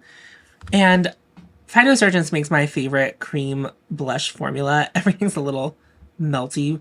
It's not warm in my room, but I just think that the weather changing outside is enough. This is the one shade that I feel a little more like indifferent about just because of the like the undertones. It's so pretty and I love it on the cheek. But something tells me that I could give this to a friend who might love this so much more. Like, it is really pretty, but I don't think it's as special as Exothermic. I think it is a special shade. Whenever you compare it to like other peachy shades, I think it's unique. It has a little bit of a duskiness to it. Actually, you know what? I think I might this will be the first thing from the cheek drawer that I'm going to put in my quarantine box that we'll see if I miss it and I ever want to reach for it. Because it doesn't feel right to me right now to immediately put it back in my collection. So I'm going to hold off on that making its way into my collection. Here's another bruisey cheek I love. This is the Chanel Blush Harmony in the shade Beige Mauve, or Mauve Beige. And it's like, to me, it's just the powder version of the Charlotte Tilbury one. And it's gorgeous and it's stunning.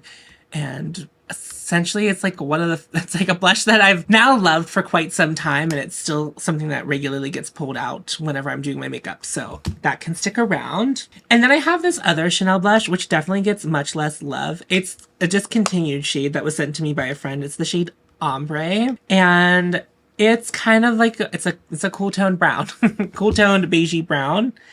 And it does not really get the love it deserves in my collection, even though I really love it.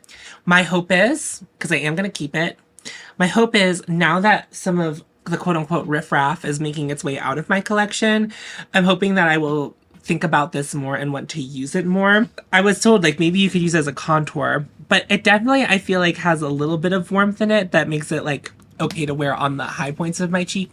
So I'm going to keep this for now. I like it. It's just like, I just feel like it almost feels like I never use it. And then from Valentino, this is the shade 3 in the eye to cheek.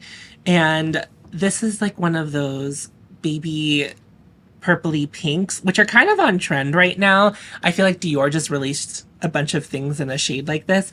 I really like this on the cheek. It's a beautiful formula. It's a beautiful blush. And I got limited edition packaging. This compact is like limited edition. And I'm glad I got this instead of the red version. And I really like it. And I do reach for it quite a bit. Then from Surratt, I have 2 of their Artistique liquid blushes. And I have the shade Barba Papa. I took the sponges off. If you're familiar with this packaging, you'll know that I did that. Like, that was a choice I made. I wanted to do that. And then this is Cantaloupe. And I will say I do prefer Cantaloupe in the liquid formula to Barba Papa. Kind of like what happened with this Chanel. I really love this formula. I find it a formula that's really lovely and easy to work with. And it's also like kind of a good layering blush too.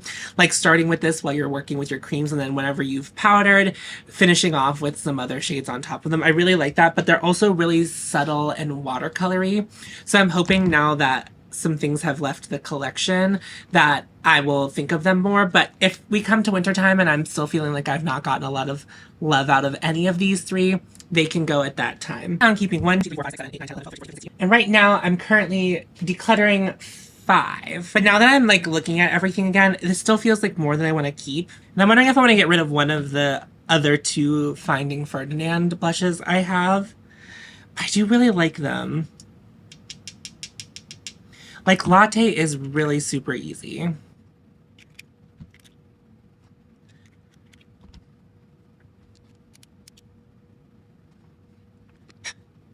I think I'm okay with this, but I do feel like there's potential Like if I'm not using it in a couple of months, by the end of the year, I think I can pass on some things. Probably likely this Chanel blush, the Surratt liquid blushes, and then probably maybe one or both of the Finding Ferdinand ones. We'll see. Only time will tell.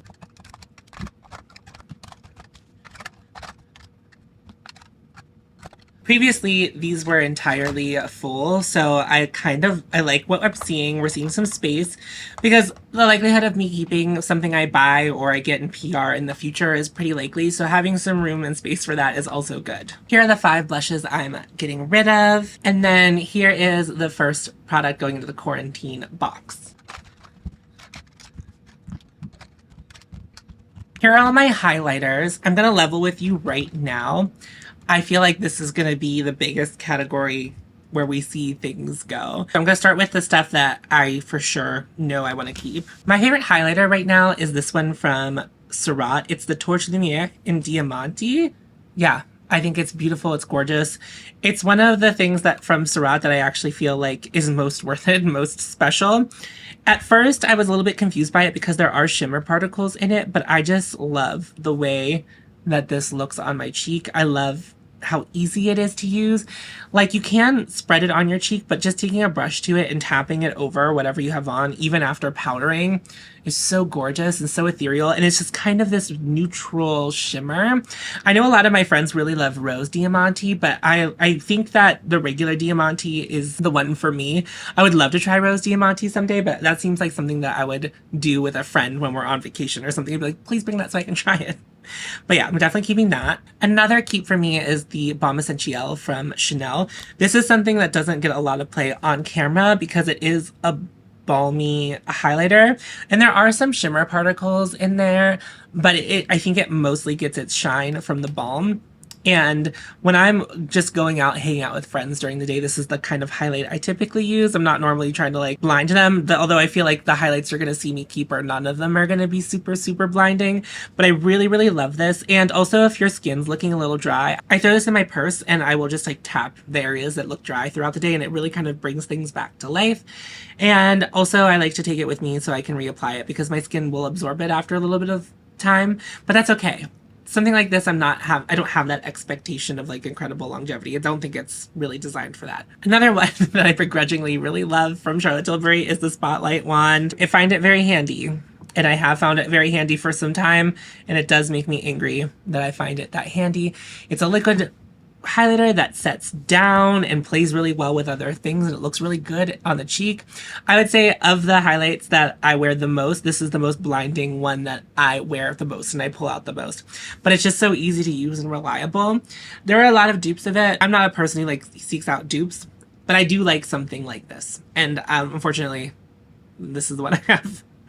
But I do like it. This is the shade Moon Pillar from Ritual Defy, and I'm going to be keeping this one. I don't always play with these like iridescent, shifty kind of highlights. I like mostly save that for the eyes these days, but there's something beautiful and ethereal about what Ritual Defy does, because I feel like you don't really catch that purple except for like in small glimpses.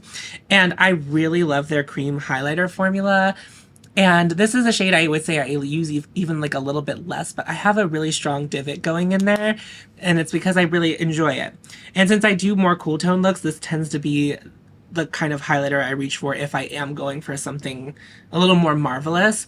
This is the Rare Light Luminizer formula. So the metamorphic highlighters I really loved at one point, but I do feel, not that I've grown out of that, I've just kind of shifted away from loving a really incredibly sparkly cheek, and that's what those tend to offer. And then the sister shade to that, I guess it's not really the sister shade, but it's the shade Phosphine, which is kind of like the warm toned equivalent.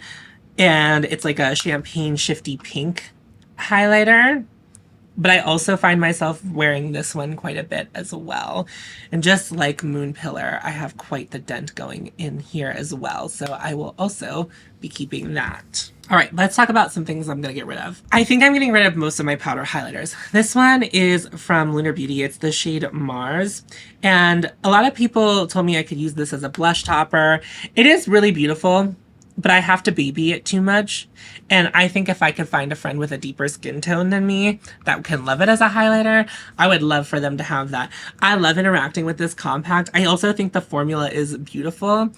I feel like Manny stopped making the highlighters because if he still made them, or like, because I always feel like they're out of stock. So I do see myself, if he ever like relaunches these in other shades, I could see myself wanting it again because I love interacting with the compact. It is just kind of based on the color exclusively. And like one of my subscribers sent this my way for me to try out. I think someone else can love it more than me. I'm getting rid of this. This is from Rare Beauty. It's the Enlighten highlighter. Everyone loves these. It's just not the kind of highlighter that I like.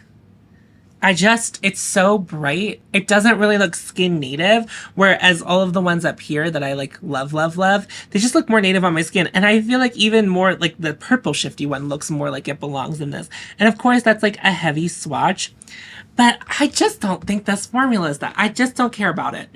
I just don't care about it. And I feel that way every time I use it. I'm like, okay, I just don't like, it's not even like I hate it. It's just, I kind of do hate it because this formula is really fragile and people end up with broken ones all of the time whenever they're shipped to them. If that is a problem that you're having at a brand at this price point, which is of course not the most expensive brand, it's like you need to figure something out to ship these better.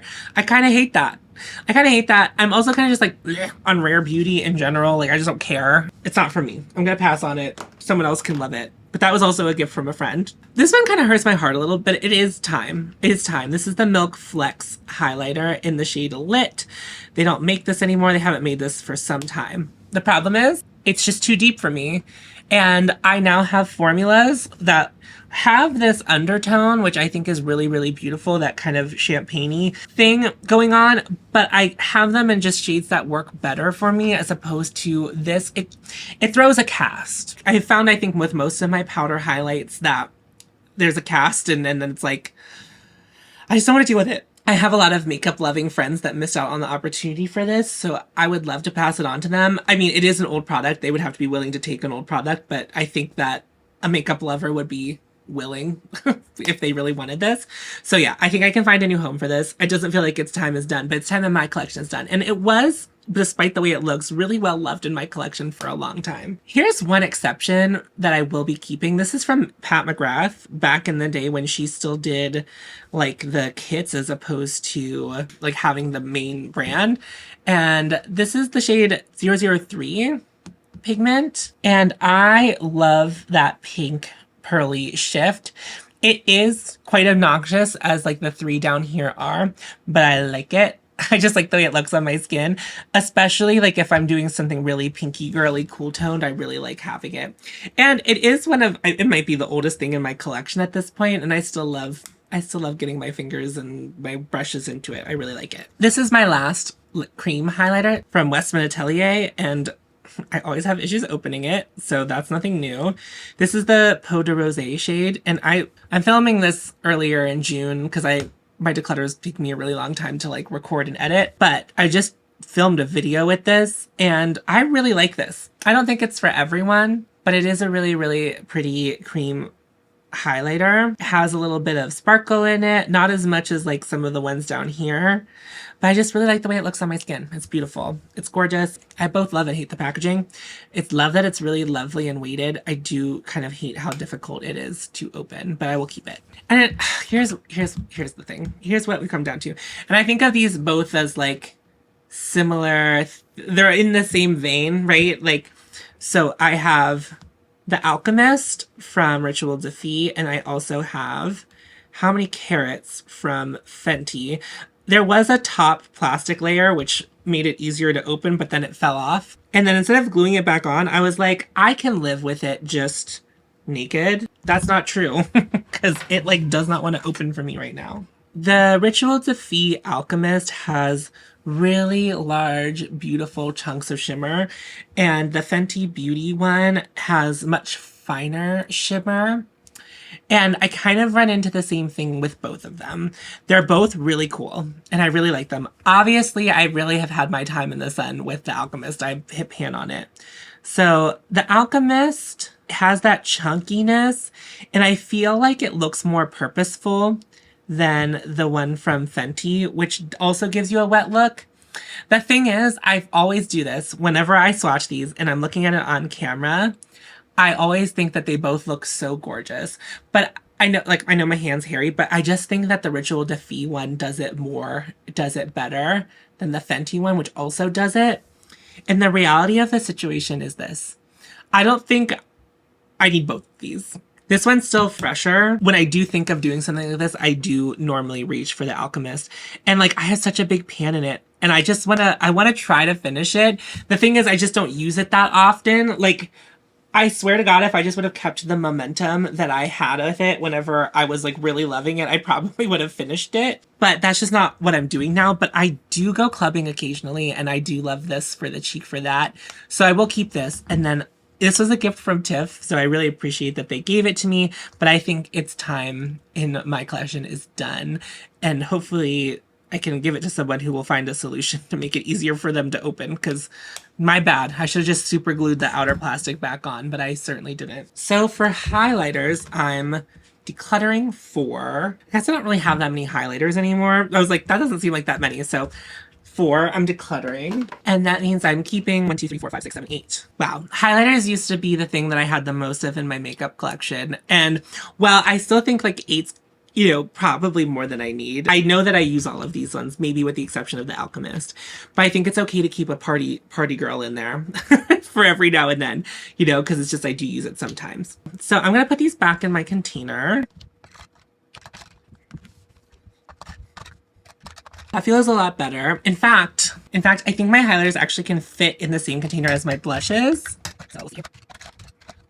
And then that way the back container can be completely devoted to bronzers, which now there's only 3. Wow. Okay, let me get everything out of the way. I'm not going to count what I'm keeping overall, but let me pull out everything I'm decluttering from this category. I am getting rid of these 9 cheek products, and that doesn't feel like a lot. That might not feel like ruthless to some of you, but it does feel ruthless to me. I don't have like a large makeup collection compared to a lot of other YouTubers. I'm always thinking about what can stay and what can go, and so it's something that's always in my heart that I'm thinking about. So 9 feels good to me, because I think if I was being less discerning, I think that the declutter would look more like these 5. But I'm just being true with myself, and I just think that these 9 need to find a new home. These are all of my potted shadows,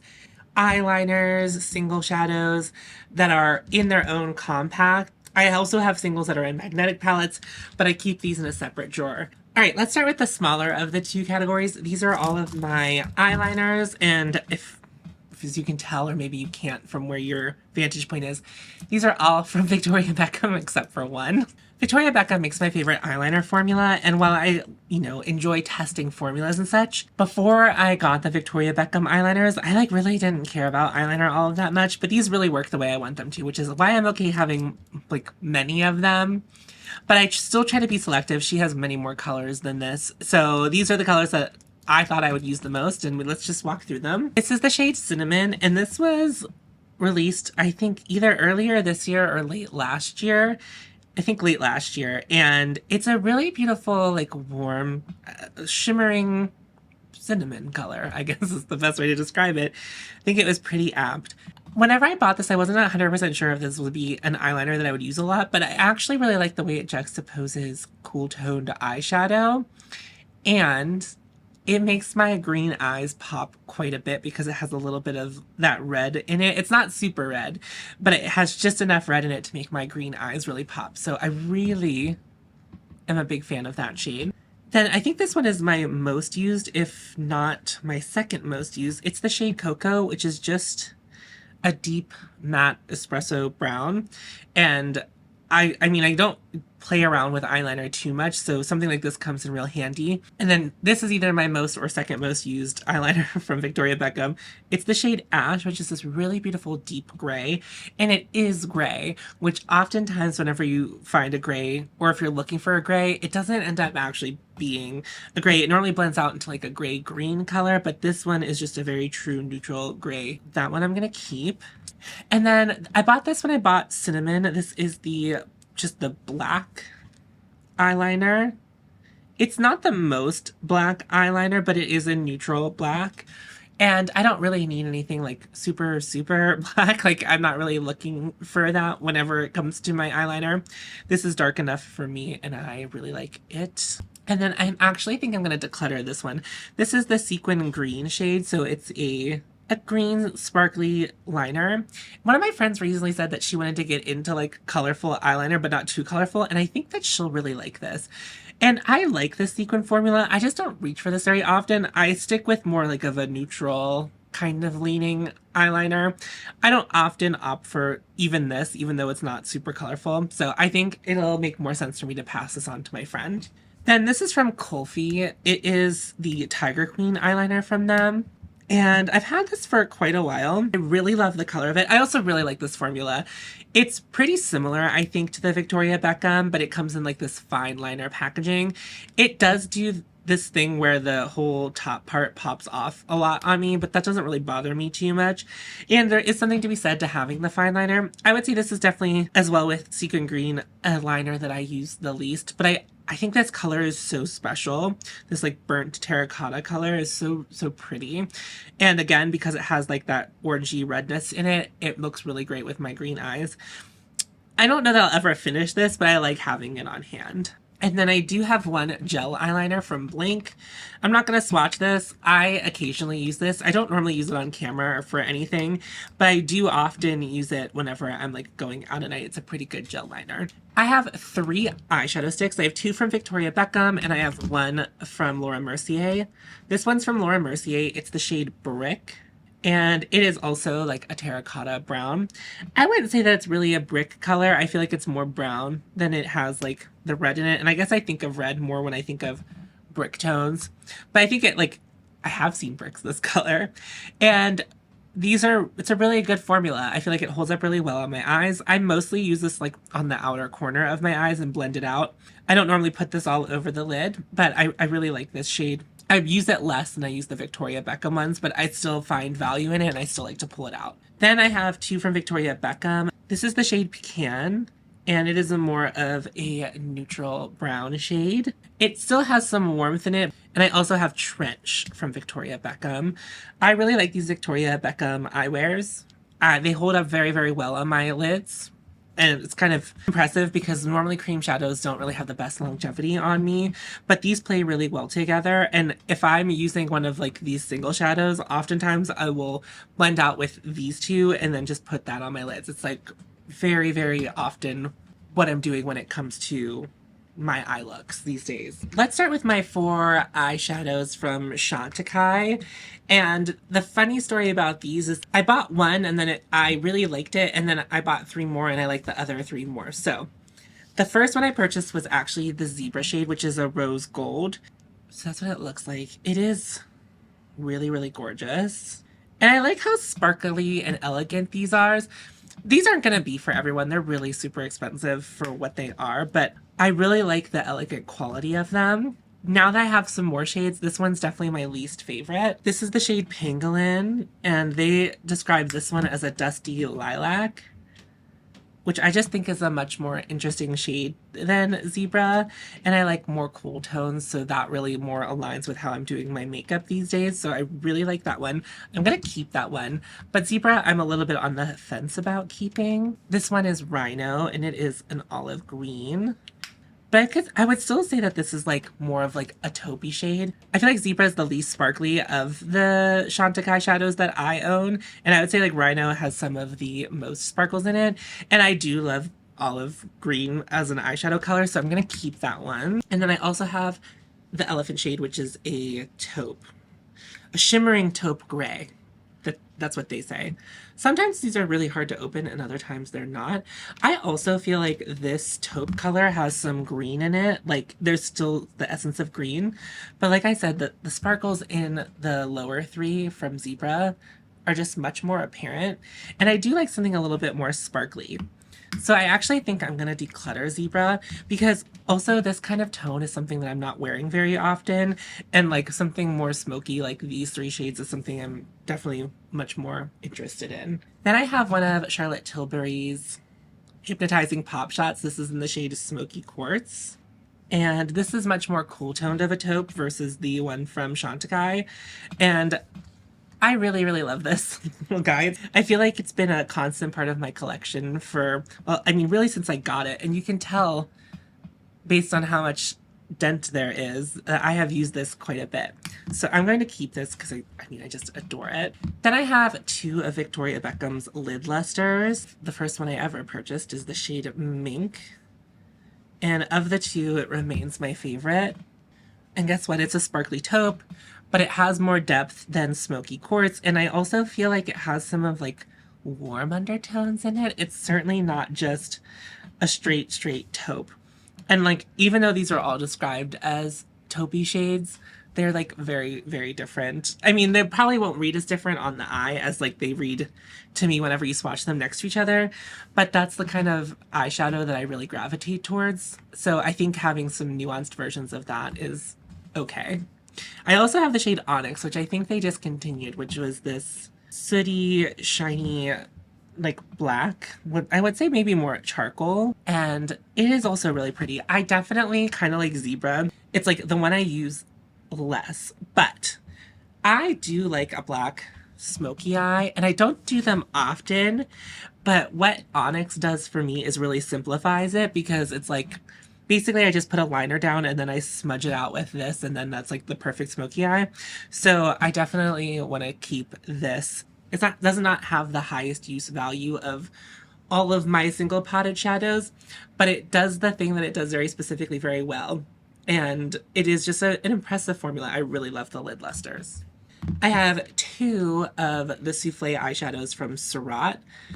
My favorite of the two. There's always a favorite. Whenever you have more than one of the same formula, there's always going to be a favorite. This is Pluie Mauve. It's a purple that has green sparkle in it. This formula is really, really, really weird. And I really wasn't sure after I initially got these in PR, like how much I would use them, but it turns out quite a bit. They are really sheer, and I think that's going to be some people's gig, and it's not going to be others people's gig, but you can definitely layer them up to get higher pigment out of them. But I normally keep them pretty sheer. I normally like to like layer other sheer sparkly things on top to kind of give myself like a very dimensional sparkly shadow situation. So I really like that one. I also have Nuage d'Argent, which it's another taupe, and I think that this one has green sparkles in it. I definitely use this one less than I use Pluie Mauve. And if I'm going to reach for a taupe, it's probably going to be like some of the ones up here versus this one. So now I'm left to wonder, do I think it's worth me keeping this one? I do wear it occasionally, but it doesn't excite me like a lot of the other colors here. So I think I'm okay. I'm going to pass this one along, but I really like this formula of eyeshadow for whatever reason. Even though it's like a really weird formula, it works really well on my oily eyelids. That has not been the case for all of my friends with oily eyelids, by the way. What I've been learning recently is like saying generally that you have oily eyelids doesn't mean you have the same oily eyelids as everyone else. I have this pigment from Makeup Forever. This is the Granny White pigment. I'll tell you the number because the Starlit Diamond Powder in 106. And this is a thing that I don't reach for very often, but I'm always pleased to have it around. This is something that could get cut later whenever I start swatching my single eyeshadows, because I feel like I have some pressed shadows that do something very similar to this. For right now, I think it's safe, but if I'm swatching my other eyeshadows and I feel like something's really close to it, I might pull this back out. There's a possibility that that could go. This is from Half Magic. This is one of their glitter pills, and this is the shade Microcosm. This is just like a holographic silver glitter. And this came into my life this year. Literally, I said in a video, I would really love to have a glitter liner, and then my friend Andromeda sent this my way. I will say the brush is getting weird. Like, and I haven't used it that much. I have used it, you know, more than I think I thought I was going to, but the brush doesn't seem to be holding up very well. I don't know if it's because it's hitting the stopper as I put it in, and it's separating the bristles. But I have found that it's not as fine pointed as it once was, which is a little bit of a bummer, but I still really like that. And then I have these two neon liquid shadows from Danessa Myricks. They don't make these anymore. They serve their purpose. I will say I'm not going to buy any more Danessa Myricks stuff. And if anyone knows of like liquid neon, and I mean liquid, I don't want to have to add water myself. I want pre-mixed like liquid neon liners that are going to glow in black light. Let me know. I'm not so in a rush to get rid of these. In fact, like I definitely just mostly use the pink one, but I do keep the orange one because every now and then I feel so inclined. But I would definitely love to have a more robust like neon collection because I do like the effect of a neon, because I know I often reach for like taupey kind of neutral shades, but sometimes it is fun to do like an inner corner, like a bright situation over top of all of that taupe. So I'm going to hold on to these. So I kept 5 eyeliners and I decluttered 1. I had 4 Chanticais. I kept 3 and I'm decluttering 1. And this is the only real single shadow I'm getting rid of, other than the one from Surratt, which I'm keeping 1 and I'm decluttering 1. And here's everything I'm keeping in that category. Didn't declutter much, but I wasn't expecting to, because these are the things that whenever I do an eye look, these are what I'm reaching for the most right now over eyeshadow palettes. So it makes sense to me that this category has kind of just like maintained its size. I don't know why I didn't pull these out. These literally live in the same container that all of this stuff lives in, and yet didn't pull them out for the last part. And I also have this half magic one, which is a little easier for me to lose in the sauce. I have 5 eyeshadows from Phytosurgeons, and these are all the sparkly shadows that they have that are like more sparkly than their other ones. They have some other like satin shimmer shades, but these are the ones that have that good in it. I think I bought 3 of these and 2 of these were in PR, so I'm not sure which ones are which anymore. But Fractal Freesia was the first one I bought, and Lunar Lightwave would be like the next shade that would be closest to it. They are very different though. And then this is Starlight Symphony, and then this is Astral Atmosphere. So a bunch of different undertones of sparkle. Some of them have more of a base pigment than others. I do prefer the ones that are a little more sheer with just mostly glitter, but that's just because I like to use them as toppers. And you can tell because like they're the most dirty on top. And then the last one I have is Crystal Constellation, which is definitely like the one that has the most base pigment. But if I were to rank them, I think I like Lunar Lightwave more than I like Fractal Freesia, but I love them both. And then Crystal Constellation would be like my next favorite, which leads me to some thinking. The ready undertone of Astral Atmosphere isn't my fave. I will say I do reach for these all regularly. It's not like a chore for me to use them. It's like they're all kind of in my mind palettes, and I do use Astral Atmosphere too. I think I'm going to keep all my Phytosurgeon sparkly shades. I just really love them. And then this one, I think I'm going to declutter. This is the Half Magic Beauty Glitter Puck, which I think is a really gorgeous bit of makeup. It's this beautiful baby pink foily shimmer. The thing I have an issue with is just how big this is and how much space it takes up. For it, to me, and my use value of it is as an eyeshadow. And while I think that it's really pretty, it's like this, has this pink base and it has some I would say like warmer sparkles in it. It's really pretty. I really like it. But I have so many other sparkly duochrome shades that probably can do exactly what this can do, and they like are magnetic, and I would like be able to use them while traveling and such. And like I wouldn't want to carry this around traveling. It's just so huge. And it is really pretty, but I think someone else will love it more than me. Here are all of my eyeshadow palettes. I want to make the most damage in this. I do want to be a little bit cutthroat when I'm making the decisions with palettes today. I think there are going to be some big swings. I think the smart thing to do would be to pull out the palettes that are the ones I use the most first. I'm going to keep the Makeup by Mario Ethereal Eyes palette. I have some good dents going in here, and it's my favorite palette to take me whenever I go anywhere. And it speaks to the part of my brain that's really into more neutral looks right now. The Natasha Denona Yucca palette. If you watch my channel, you basically know that I have, oh wow, hello chest. you know that I have already made the decision to declutter this palette. The reason is I never reach for it. It's a good palette, but it's not a good palette for me anymore. I did a whole video on this. If I have the wherewithal to link it in the cards, I will link it in the cards, but there's a whole video I talk about reflecting on this purchase 1 year later. And I really love these shimmers, but I just am not reaching for these kinds of green tones anymore. But I really like this palette. I think I can give it to a friend and they can love it more than I ever will. This is the Hindash Monochromance palette. I'm going to keep it. I broke it. I did that, but that was because I tried to like twist it all the way around, and that's just on me. These are my favorite matte eyeshadows to work with. I really love Hindash's formula. I'm just waiting with bated breath to see what's going to happen with the brand. I feel like they've just been really quiet for some time, and I'm ready to hear some news from them because I really love what they do over there, and I love these gradient palettes. I like this one because it has a little bit of color, but also has those neutrals, and it makes it really easy to make some quick, custom, easy blends of some brighter colors to play with maybe some brighter shimmers on top. I really love it. Since I love that formula so much, I also have the Beautopsy palette, which I bought first actually, and I love it just as much. This is something that I take on me when I go on vacation because basically we have contour, blush, bronzer, and eyeshadow covered right in the one palette, as opposed to taking singles of everything. Another one that I know I'm going to keep is the Charlotte Tilbury Beautyverse palette, which is an unpopular opinion, I know, but I happen to really enjoy this palette. I think the mattes on here are very, very good. Like, I really like working with them. If I'm not picking out the Victoria Beckham eyewears, I will pull this palette out just for this. And I also really like the shimmers, which was kind of the biggest complaint I feel like a lot of other people had with this palette.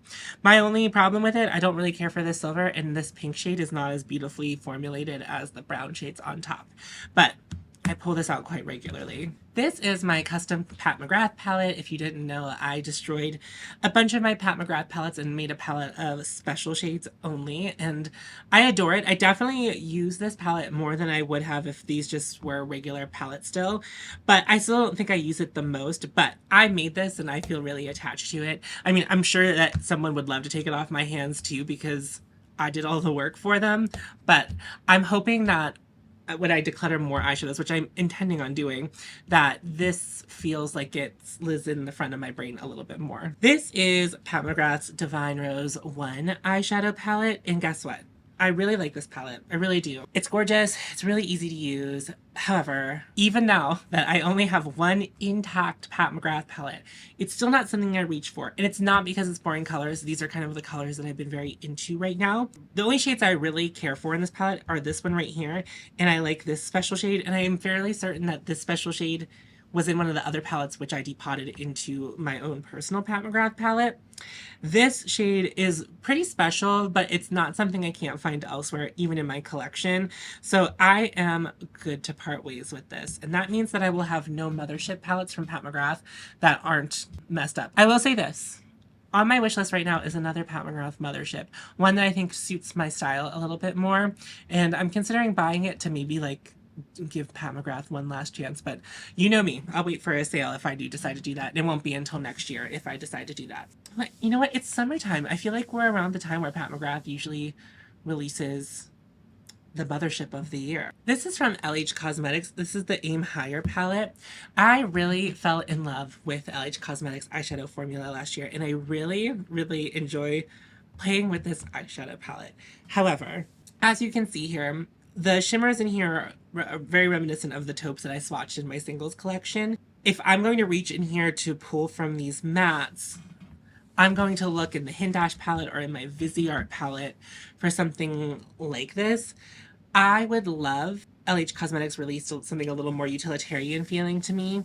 Maybe I would buy that, but because like it is really one of the best eyeshadow formulas I've ever tried. I really, really like playing with it, but since I was like kind of testing it out, I haven't really pulled it out, and that's okay because even though it is that cool toned color story, I still don't reach for it. I just reach for other things, and I would rather have someone else love it and actually use it as opposed to me just holding on to it because I like to use it sometimes. That's that decision. This is the Isamaya Industrial 1 palette.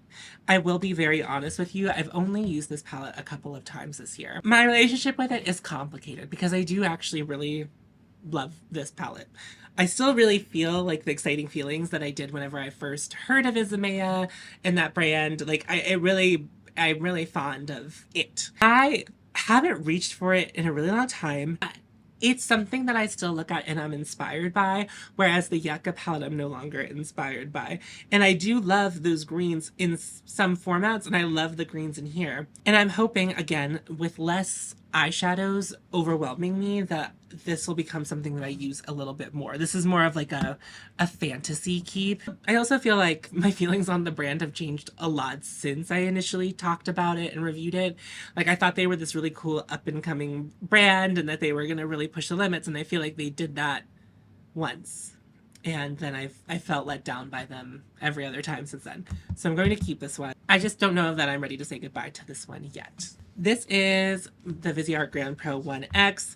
Some of these shades are missing. I've made some BYO palettes recently and I took these out and I need to put them back in because it's going to get bananas in here really soon whenever it comes to single shadows. So I need to make sure these ones come back. But very utilitarian. I can push out the shadows. I think it's a really great set of like some color, some neutrals, warm leaning, cool leaning, kind of choose your own adventure thing. And I really like that.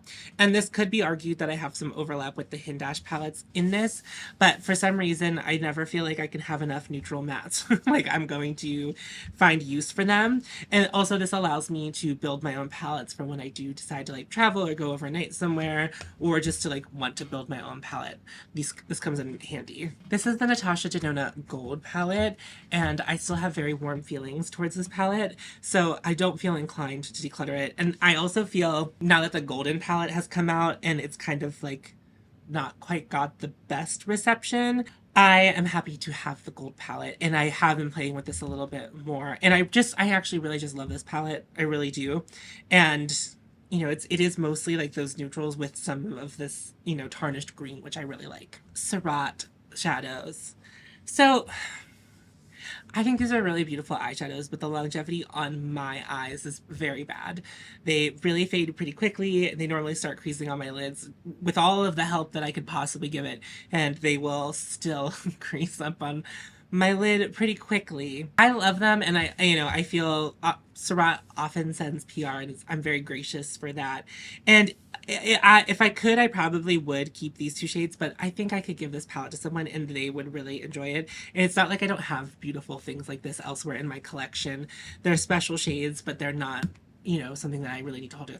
I stand by that these are worth the money if you're looking for something very easy, very sheer, very easy to blend. Like, it is all of those things if it lasts on your eyelids. But for me, it just don't last on my lids. And it's not to say I wouldn't try some Surratt single shadows again in the future, but I think for right now, I think it's okay to pass on them. They're not the perfect shades for me. They're just not the perfect formula for my eyes. I would love the formula. If I could get better longevity out of them, I would love them so much more. I have two Olivia Palermo palettes, and I really like these as like an aesthetic thing. These are super heavy, and I do like the looks that I get from both of these.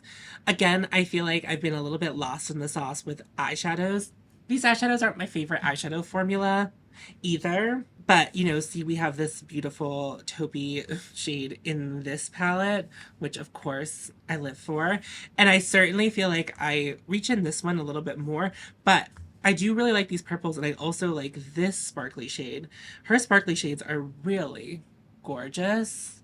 I really enjoy putting them on my eye. I'm a little bit tempted to keep one, but not both. I want to see myself choosing these more, but I also feel like right now I have been testing a lot of eyeshadow palettes recently, which is probably why some of my eyeshadow palettes have also been neglected. This colorway was Au Naturel, by the way, and then this colorway was Soiree. I just love them. They're so luxe. I am traveling later in the year, and this would be so like cool to be able to pull out and do my makeup with. I think I'm gonna keep both of those for now. They're a little bit in danger for maybe the next declutter, but I'm hoping to really streamline my eyeshadow situation again. I'm keeping this more for sentimental purposes because Annette was kind enough to get me this PR for her collection, the Mighty Monsters collection, but also Tina and Judy's collections. And I just actually used this on camera the other day, and it was really nice. And it's nice to have something like this to not feel like an entire fuddy-duddy, because I feel like my taste in eyeshadow is just very boring right now. And not boring, I don't even mean that in a bad way. It's just I feel like that's going to be the adjective most people would use to describe my eyeshadow, my preferred eyeshadows right now. So I am going to keep that, but this is not something I'm entirely concerned about getting a lot of use value in, but I do use it from time to time, so it's worth just keeping in my eyeshadow drawer. I have a couple eyeshadow palettes that I just keep for the LOLs and the memories, and one day this probably will find itself with those eyeshadow palettes, but as of now, it's safe in my collection.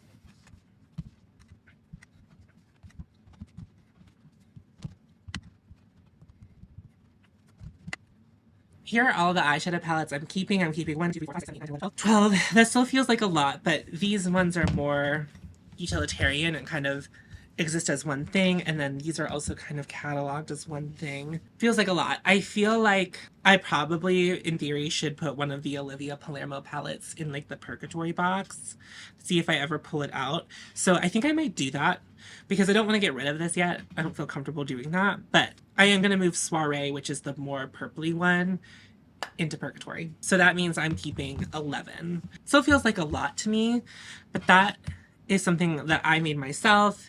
And I do absolutely use these palettes. And like, I would say that these palettes are more the ones that I kept for like artistic reasons. I was a little bit looser. But I am going to declutter 4 eyeshadow palettes, which I think is maybe the most eyeshadow palettes I've decluttered in a while in one sitting. So that feels substantial, and especially with the size of collection I have, that was a pretty large percentage of the eyeshadow palettes I had. So if I'm keeping 12 technically with the one in Purgatory, I had 16, so that was 25% of my eyeshadow palettes. So this is my secret shame. These are all of my single eyeshadows. Some of these are like depotted Natasha Denona palettes that I liked them better as singles, and some, like I have Cleona shades, I have Lethal shades, I have a lot of single shadows here, and I want to massively reduce what's happening here. I have a lot of beautiful single eyeshadows. However, because I'm overwhelmed by them, I never use them. Like, they don't come to the forefront of my mind, which is whenever you saw those single potted eyeshadows, that's really what I reach for more than I like go into this realm of my makeup collection. But I do want to change that. I just got rid of 25% of my eyeshadow palettes, and I feel like a lot of my eyeshadow palettes will also lend to being partners with some of these shades. And I do want to ask you, people who are watching this video, if you know of any brands that make single compacts for eyeshadows, be it round or square. I'm going to need both, obviously, because I don't want to turn all of them into that, but I want to be able to rotate some up to that drawer where I keep all of my single potted shadows. These need handled. If I keep any of them, I'm going to just repot them into regular pans. Even though they're baked shadows, I think that's going to be fine. I'm just going to take the L and just try to give that a go. So looking at this, there are a couple shades that I know I want to keep. This will be my declutter palette, so anything you see go in here is something I'm not interested in. And then anything that goes in here, I plan on keeping. And then after I put everything in here, and hopefully all what I keep can fit in here, I will then move them, I will rearrange them however I see fit. Ice Blink from Shine by SD is staying. It's one of my favorite shadows. I talked about this in a previous video, but I also already removed all of the shades that go into my Viseart Grand Pro 1X. I already took those out of here and put them back in that palette, so I didn't have to like deal with that today. I need to rehome everything that's in the Fairy Lights palette, and I think they're all over here somewhere, so I'm just gonna do that really quick. And I'm gonna keep them.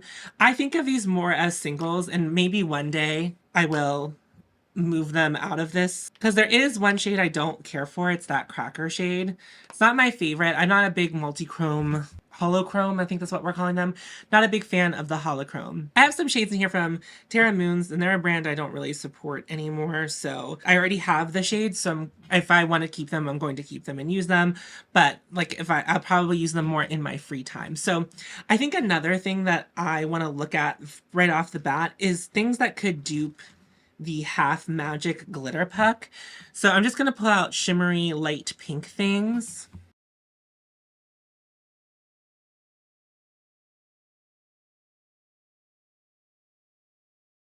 And I'm probably just going to speed through this process because this is already a big chore for me.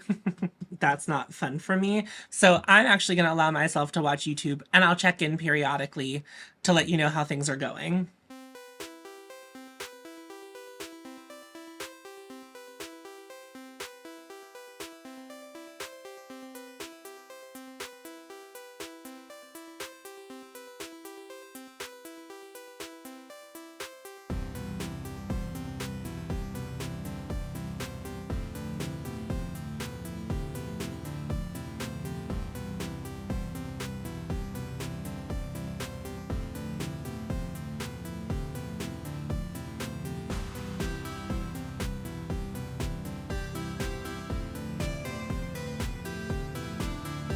So checking in here a little bit, I got rid of 3 from swatching, but it's funny, I have this swatch right here and I don't know what it's from.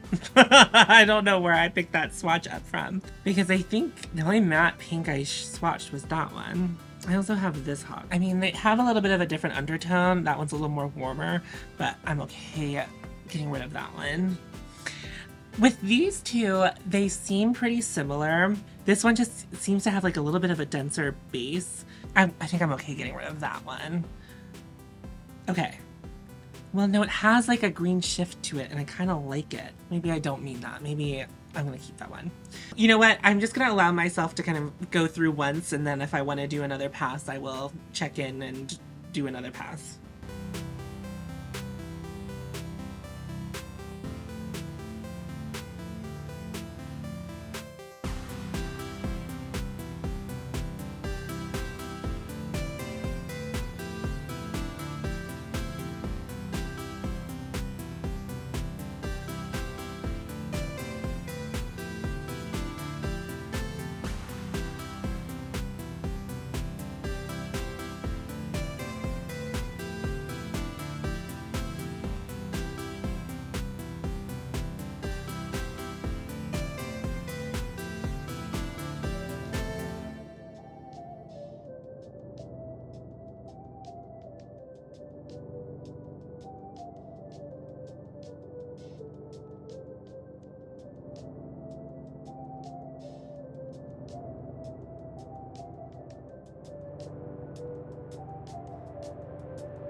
All right, I'm just gonna pop in to do a little check-in. I feel like I'm still keeping a lot, but also we're about to like head into some larger categories. I am trying to like pull things like that are similar vibes that I can like see up top. The hard thing is I have a lot of multi-chromes and those really play with your mind. Like sometimes whenever I reach for them out here, they look like one color and then I bring them over here. I have also decluttered quite a bit, and I'm sure some of you are going to get very scared with the amount of Cleona. Here's the thing. I want to keep only the special Cleona shades, the ones I'm not going to use. I also see myself favoring like the purple shades and having some difficulty being more discerning. But I did go through some gold shades, and that was pretty easy to release most of them into the ether. Like I'm okay with that.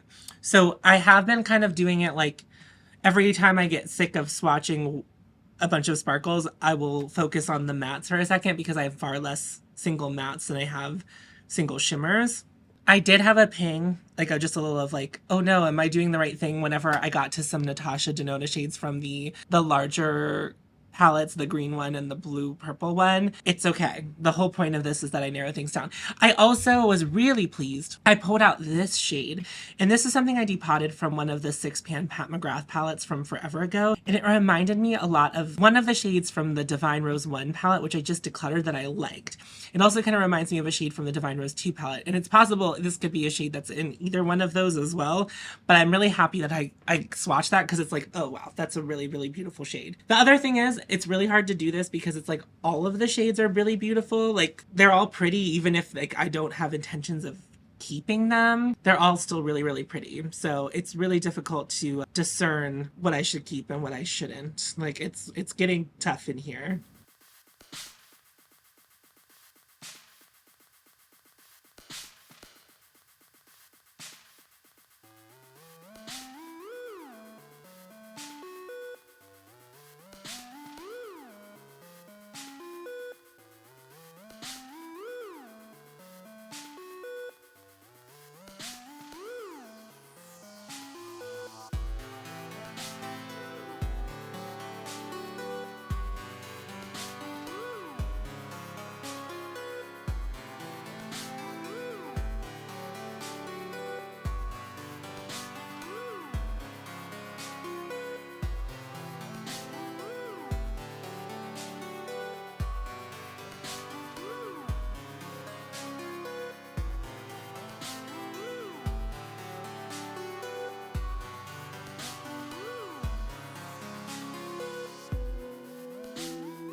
doing another little check-in. Right now, I just kind of have all of the singles I think I'm going to keep like precariously placed on top of one of these big palettes. I actually have already filled this one up with things I'm planning on decluttering, so I pulled this out to add to. I'm working on the mattes now. Mattes are always really hard for me, especially when we start talking about like the neutrals that are happening over here. It's like hard to discern what's different from what I have in palettes, and I really don't want to get all of my palettes out and just like figure that out. And it's like I do want to make sure I'm keeping some things that even if I'm not going to use them all the time, like oranges and like warmer things, even though I'm not super into warm things right now, like especially when it comes to like mattes. I feel like the eyeshadows I already have in my collection are more cool toned, and if I do feel so inspired to do a warm toned look, like a very warm toned look, I need to have things that are gonna like carry that a little bit better. I just had to keep that in mind. But I also like love the nuance in neutrals as well, so like, you know, there's different undertones happening, so I like to play with that. But I think I'm going to finish all the more colorful shades before I move to the browns, because they're just a little bit easier for me to wrap my head around what I think is worth keeping and what's not.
Here are the single shadows that I have decided that I would like to keep. I just want to do like a once over to see if I feel like I can condense anymore. Like for some reason, I feel like I have a lot of these aqua shades, but I swatched them all next to each other. And every time I came across something that I felt like was close to something else, if I didn't swatch them next to each other, I tried to make sure I swatched them next to each other. So I think what I want to do now is try to fit everything into these. I don't know if it's going to all fit in here. It's okay if they don't, but I do eventually want to get all of my singles into these. These are from Adept. They're the infinity stacks.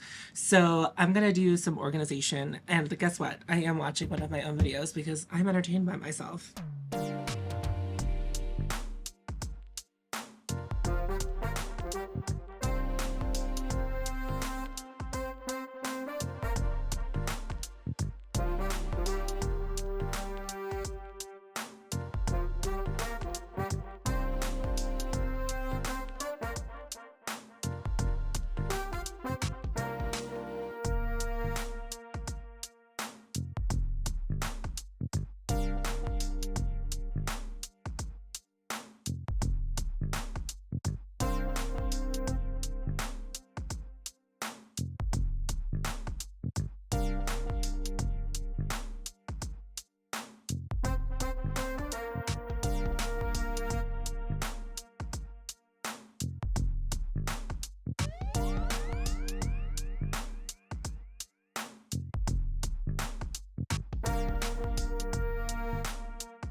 So I have some exciting news. Now that I've put them all away, these are the only 4 shades that I was not able to fit into my infinity stacks, which is pretty excellent.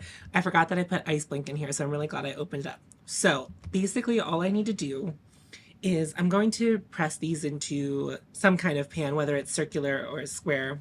I will figure that out. And then I think if I buy 1 or 2 more of the infinity stacks, it'll give me some room to grow and it will allow me to like kind of better organize them, because I would probably want all of my Cleona shades to be together, try to keep the circular pans together, try to, I think that that's ultimately what I want to do. But I love that these have a clear top so that I can look into them and easily find them. So I am going to do a quick count of everything that I'm keeping, and then I will also count what I got rid of. I did not count these beforehand, so that's on me. That would have made my life a little bit easier. So I'm going to count. I kept 120 shades, and let me count how many I am getting rid of. I'm getting rid of 125 eyeshadows, single shadows, which means I have cut, oh wait, 126. So I cut it more than in half. And that feels so nice. So I have a feeling that some of you are probably going to have some big feelings about my choices that I made and probably feel crazy that I'm getting rid of so many Cleona shades. But I really feel like in this moment, and I need you to know that I've been filming this for almost 2 hours now, I really feel like the shadows that I've chosen to keep are special shadows, shadows that I'm going to really want to use in lieu of using an eyeshadow palette or feel like I'm gonna want to reach for them. And I'm just hoping that cutting out all of this excess is just going to make it better and easier for me to want to reach for those things. I'm just giving myself a little bit of a round of applause because I deserve it. Okay, cut. Oh my god. And that's it. You've done it. You finished my long declutter video. I hope you enjoyed it. I would love to have you subscribe. As I mentioned earlier, I do fashion content and I also do fragrance content, but I do it all with the same ethos that I approach this declutter with. I want to help myself and help you be more discerning about the makeup and fragrance and fashion that we're choosing to buy. Do we already have something that can do that? Is it a fantasy buy? We try to talk through that. I have a series called Critical Sass where we talk about new makeup and I try to break the illusion of the marketing for you and myself because I still get caught up in it sometimes. So if this kind of content sounds good to you, I would love to have you subscribe. Make sure you like this video and share it with a friend you might think will enjoy it. Down in my description box there are links to my Instagram and there's also a link to help a family in Gaza. You can donate. It's a GoFundMe that I got through Operation Olive Branch. Check that out if you feel so inclined. And if you feel the most inclined, I have a Patreon and channel memberships. I do additional content over there. There's no pressure to join that. I know financial times are hard for a lot of people right now, so if you can't do that, no worries. If you don't want to do it, also no worries. That wraps up the video. I hope you enjoyed it, and feel free to watch this as many times as you like. Remember to follow your haute, and you'll find me. And I'll see you in a not declutter video very soon. Go forth. Tits out.